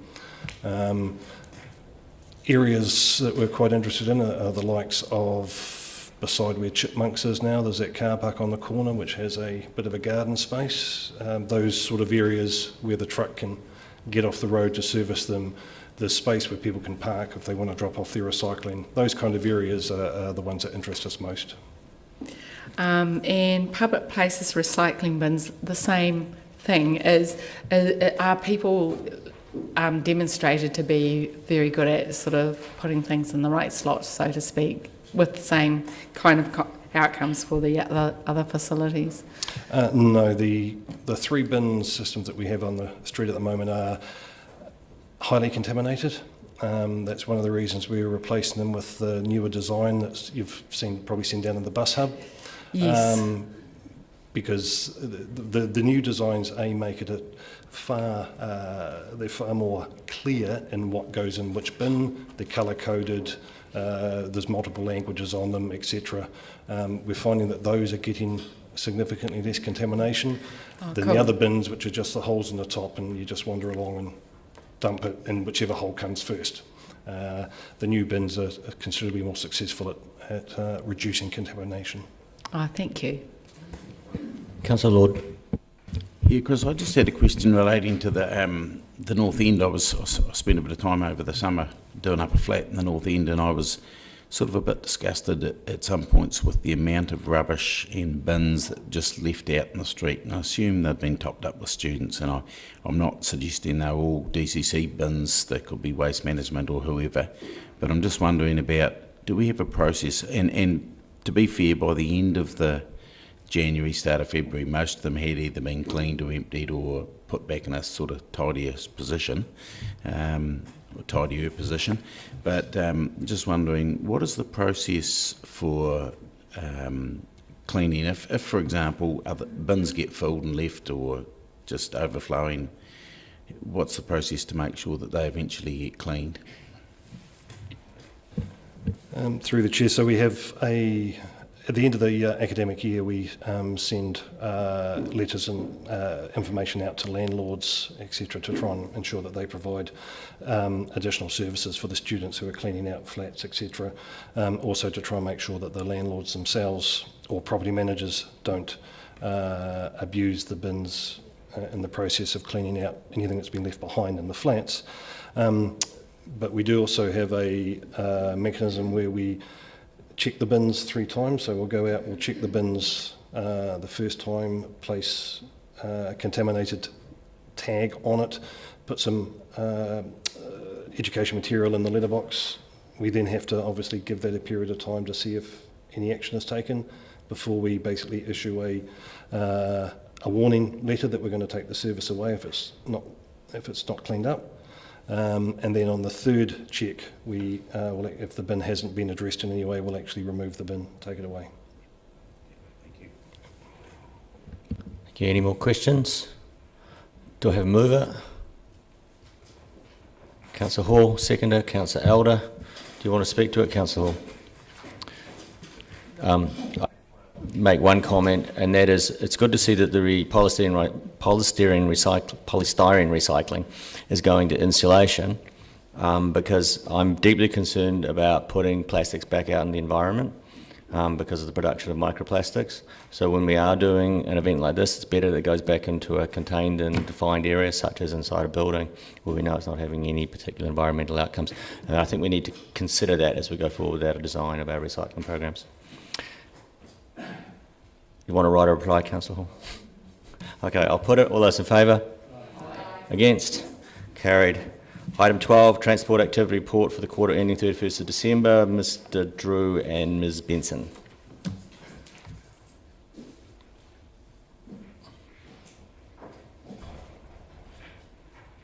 Welcome, Janine. You ready to take questions? Yes. Questions? Councillor Barker. Thank you. I have a general question around weed control. Is Transport Activity Report, is this part of the responsibilities of this department? Yes, it is, Councillor. We're currently about 80% through our rural network, weed spray, and just below 80% for our urban. Yeah, we've obviously seen some reporting in the media and on social media, etc. So I just want, and when we drive around town, we still see weeds growing, and it's one of those little points that people get upset about. So I just wondered what measures we're taking when you say that there's 80% on the rural, and I can't remember the percentage on local, just to reassure our residents that this is well under control. So we will be looking at some measurements, because this is a new contract, and this is we've just taken over the vegetation management and the transport team. So we will be looking for some KPIs around where they are relative to the time of the year. Councillor Benson-Pope. Thank you, Mr Chairman. Just 2 or 3 questions triggered by your paragraph 31. Where you talk about minor safety improvement projects. I had occasion to use Blackhead Road 2 days ago, and while there's always been speed issues up there, I understand that the excellent sealing job has made that worse. Is that the case, the speed issues on Blackhead Road? I am aware there are speed issues on Blackhead Road. I'm not sure about the relationship of that between the seal. Okay. Council, I can find that out. Perhaps something that you could keep an eye on and come back to us about. The third part of that paragraph, you talk about the speed management projects at schools. I've got a more general, there's been a lot of that work done, safety work and so on. It's ongoing in my neck of the woods. I'm wondering about speed generally across the city, because I have anecdotal comment and observations that there seems to be an issue with speed in residential streets, excess speed in residential streets, and I've no idea whether that's something that's changed. So the question is, do we have any baseline data about what speeds people are driving at? Do we regularly check out there in the burbs what speeds are being demonstrated? I can answer that one, Councillor. Yes, so where you see the traffic counters down on the road, they also measure speed. And so the Transport Safety team do have data from where they put the traffic counters down, and that information is used to prioritise safety improvement projects across the city. Okay. And do those counters get placed on residential streets as well as on the main arterials? Yes, where there is a project like a school safety project that will be used through school zones, and where there is someone's notified of a risk or excessive speeding, they're often put down to test if that is true or not. Right. Okay. So they're used to test the efficacy of work that's done, but are they used to establish a baseline of what if anything is happening or any change that might be going on? Yes, on certain collector roads, yes. Okay. And a related question, is there any speed enforcement done in Dunedin in suburban areas? Oh, that'd be a question for the police. Yeah, exactly, but do you know if any is done? I personally have not been pulled over or tested for speeding. Aside from your personal experience. Okay, thank you. Your Worship. Thank you, Mr. Chairman. Just a question on paragraph 11, discussing mud tanks. I'm just curious as to how we got to a point where more than 100% of the network has been inspected. What does that actually mean? So the contract started in May, and so that means that we've actually inspected all of the mud tanks to date. It's not financial year to date. Yeah, I'm just curious as to how we get more than 100%. So mud tanks are routinely inspected, like some of them are inspected twice a year, and some of them, the ones in some areas of vulnerability will get even checked a third time in a year. Sorry to push this, but how is the percentage worked out then? Is it of that total schedule of some get 1, some get 2, some get 3, and we're ahead of schedule? Or sorry, it's very confusing. Effectively, what the report is saying is there's 8,600 mud tanks on the network. They've all been checked at least once, if not more. Does that clarify? Is that Councillor Lord? Yeah, I just had a question. I'm not sure if it's Janine, it's for you or for Simon or for Mr. Drew, but I just did note last week's finance meeting at the accounts to the end of December, we had only spent on capital renewals through transport 22 or nearly 23 million, and we were about 7 million under budget, and for the year we're aiming to spend 55 million. I'm just wondering, are we still confident we're going to get to something close to that, or have you got an idea where we might reach? So, Councillor, we're going through a process of reforecasting this week and early into next week, and I can certainly have an answer for you after that. Thank you very much. Can I just follow Councillor Lord's question there, because it almost reads that it's Whakakotahi has had a shortfall on funds, which is somewhat leading this, whereas in finance we were looking at paragraph 20. Shortfalls in Whakakotahi funding for the renewal programs remain. So is that what that is, or is it just that we're also, even though they've got less, we're still even executing less than that as well? There's a combination of both, to be fair. A shortfall in renewal funding, and we are definitely a little behind on our resales. Do you want to follow up that question? Yeah. Yeah, you're still asking questions. I just interrupted you. Sorry, no. Do we have a problem with capacity or contractors or are we not getting the work programmed well enough? Is there anything, just in terms of the CapEx renewals? At this point, I don't think so, Councillor, but I will confirm that.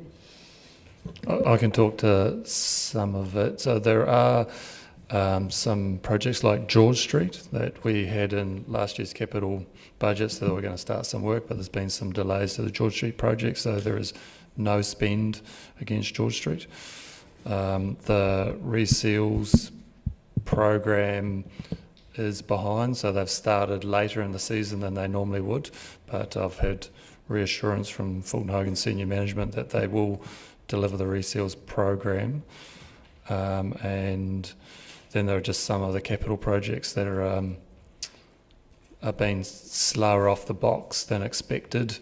So another example is the Forbury Road Peanut Roundabout. There's been some really deep sewer works that have delayed putting the roundabout in, which has delayed the spend from when first forecast. So there are a number of small things that all contribute to the $7 million that you referred to. Councillor Van der Vis. I understand NZTA aren't funding us at quite as we'd hoped. Is it the NZTA that have prioritised resealing over footpaths and curb and channel, or is it us that take the funding as a lump and decide that the resealing is more of a priority and footpaths and curb and channel are only almost half of what was targeted? It's excuse me, it's generally DCC based on an activity asset management plan. So it essentially looks at the condition rating and then defines where the spend goes, Councillor. Okay, so what we're doing is we get the lump sum from NZTA. They don't tell us it has to be spent on footpaths or resealing. We decide what's most important, and you've been doing that. We give them an asset management plan that says this is based, we've gone out, we've done this condition assessment, and this is how the spend should be profiled. Right. Thank you very much for that. Appreciate it. Councillor Walker. Just like His Worship, I had grave concerns around the literal meaning of the word percent, but seems to have been covered off. Councillor Wiley. Thank you, Mr. Chairman. Looking on page 61, paragraph 14, customer service agency response times and volumes. Can I take it, we still have the after hours service coming from Palmerston North? Correct. And are we finding any delays? I know one issue that you and I connected with, there was quite a delay, and just checking up on that. Yeah, there have been delays, not only in transport but in Three Waters and potentially other areas as well, but working closely with Palmerston North to try and resolve those issues. Okay, thank you. Councillor Gary. Thank you, Mr. Chair. Ms. Benson or Mr. Drew, don't mind who answers. Page 62, item 19 around injury. And I was really pleased to see the greater emphasis placed on reporting in the past 4 to 5 months. And I see the uplift there, but my question is really around the preventative approach, because we know that there has in the past been some potentially serious accidents, and just wondering if you're happy and satisfied with the approach to prevent accidents. The reporting's part of the story, but I certainly, based on the data that I've had a look at, Councillor, would be looking at doing a lot of work around vehicle use. A lot of the team, be it the DCC team or the Fulton Hogan team, spend a lot of time in a vehicle, and that definitely shows up in the near misses and the injuries and the statistics. So I think probably doing a little bit of defensive driving awareness, those sorts of things could definitely help. And I think the community, none of us want to see in the delivery of a project anyone get hurt or fatally injured.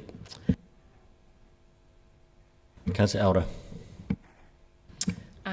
Road maintenance contract, the 10-year transport maintenance contract with Fulton Hogan.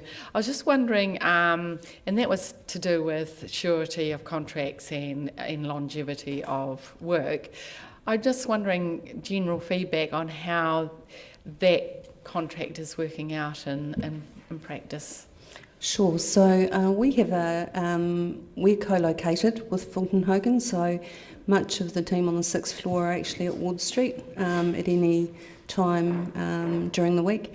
Certainly the feedback that I get from the team seems to be that it is working incredibly well in terms of the outcomes, particularly at a field level. Things are being able to get done a lot quicker and alongside one another. So certainly the feedback I'm getting is that the culture is shifting. Oh, excellent. That sounds really good. And I look at contract sustainability and the criteria about providing 2 cadet opportunities for Māori and Pacifica per annum, which is a statistic in employment which we want to improve. I was just wondering, have they actually actioned that, or are they looking to action that in the near future? My understanding is they're looking to action that in the future, but I'll double check that and come back to you. Thank you. Any more questions? Do I have a mover? Councillor Benson-Pope, seconder, Councillor Elder. Speakers? So I'll put it. All those in favour? Against? Passed.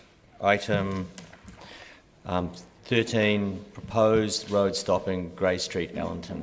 Happy to move. Yep. Anybody want to speak? All those in favour? Aye. Against? Passed. Item 14, proposed road stopping. Seconder, Councillor Fiso. Scanning me in, no speakers, I assume. All those in favour? Sorry. Councillor Vanderbilt doesn't want to speak. I have a question. Question. 13. I will. That's actually being moved and voted on, but I didn't see you there, so I had my hand up. I will. Yeah. I'll ask the question. I do wonder what processes where in 2018 property owners obtained necessary consents to erect a garage, and we're now apparently retrospectively granting a road stopping, and we have yet to hear from Aurora, etc., whether there are any easements to go along this area, and is it possible that there may be easements under a garage that we've already given consent for? My question is, how is it that we can give consent for something to be built on land that isn't owned by the person building it, and when the easements haven't been checked with Aurora as indicated in this paper? So I can answer that question. At the time of the building work, the applicant was required to consult with the utility owners, and that was done. This, as a road stopping, this requires that they're consulted again. So you're saying that the possible easements under the garage were already taken care of, as it were, when the consent was issued? Can I just clarify something? We are not giving the road stopping today. We're approving the public notification of the application. I understand that. My question is, why is it that we don't do the road stopping first? And because it appears to be a completely foregone conclusion, given that we've already given consent to build on it. So, surely it makes it makes no sense to go to the public to ask them about whether they approve of a road stopping that we've already given consent to build over the top of. Imagine if it didn't get approved, the rest of it would be null and void. But given that we've already voted on this, and I gave you some latitude to ask the question, I think we note your question, but we've already actually voted on it, so can't change the outcome. Can I have an answer to, is it... You can have the answer to the question. Is it normal to give consent to build on land that we haven't yet given a road stopping for? So in this case, at the Hatfield Street garage, it's covered by a licence to occupy, and so it's essentially there at council's pleasure until such time as the land is required for something else, or until in this case, they've applied for a road stopping. So is there a precedent for this, or in all the years I've been on council, I've never come across it before. Yeah, there are quite a few garages that are located on road reserve around the city. I know that they are, but not that they've been given consent. A question, not a debate.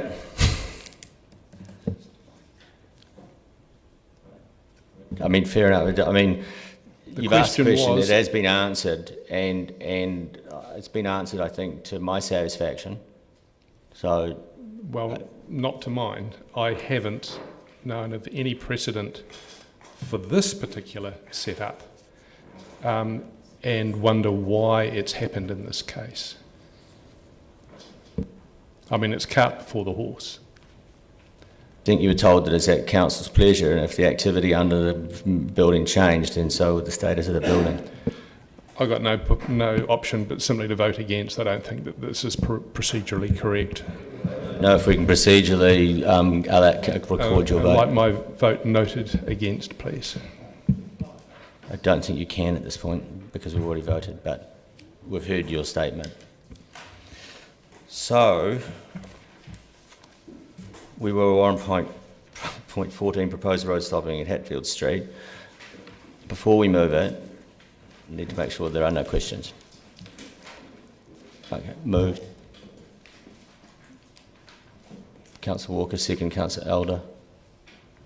Just want to capture, we hadn't already got a mover and a seconder on that, did we? Seconder, yeah. Okay, so with those two. Okay, anybody want to speak to this motion? Councillor Gary. Yes, I do. In very generic terms, the process of a road stopping is very prescriptive and laid down, takes quite some time and is very carefully managed by our staff.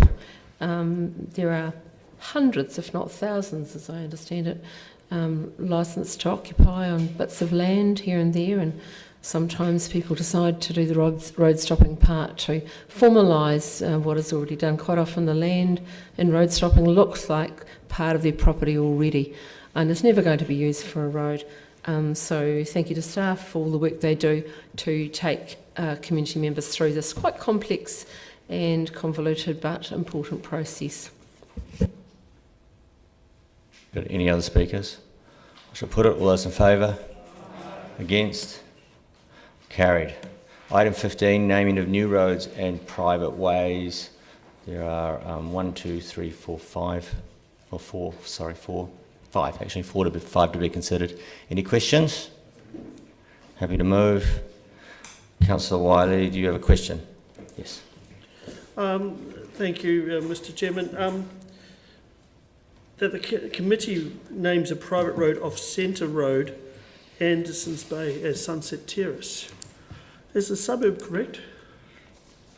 I would have thought that was in the Tomahawk community.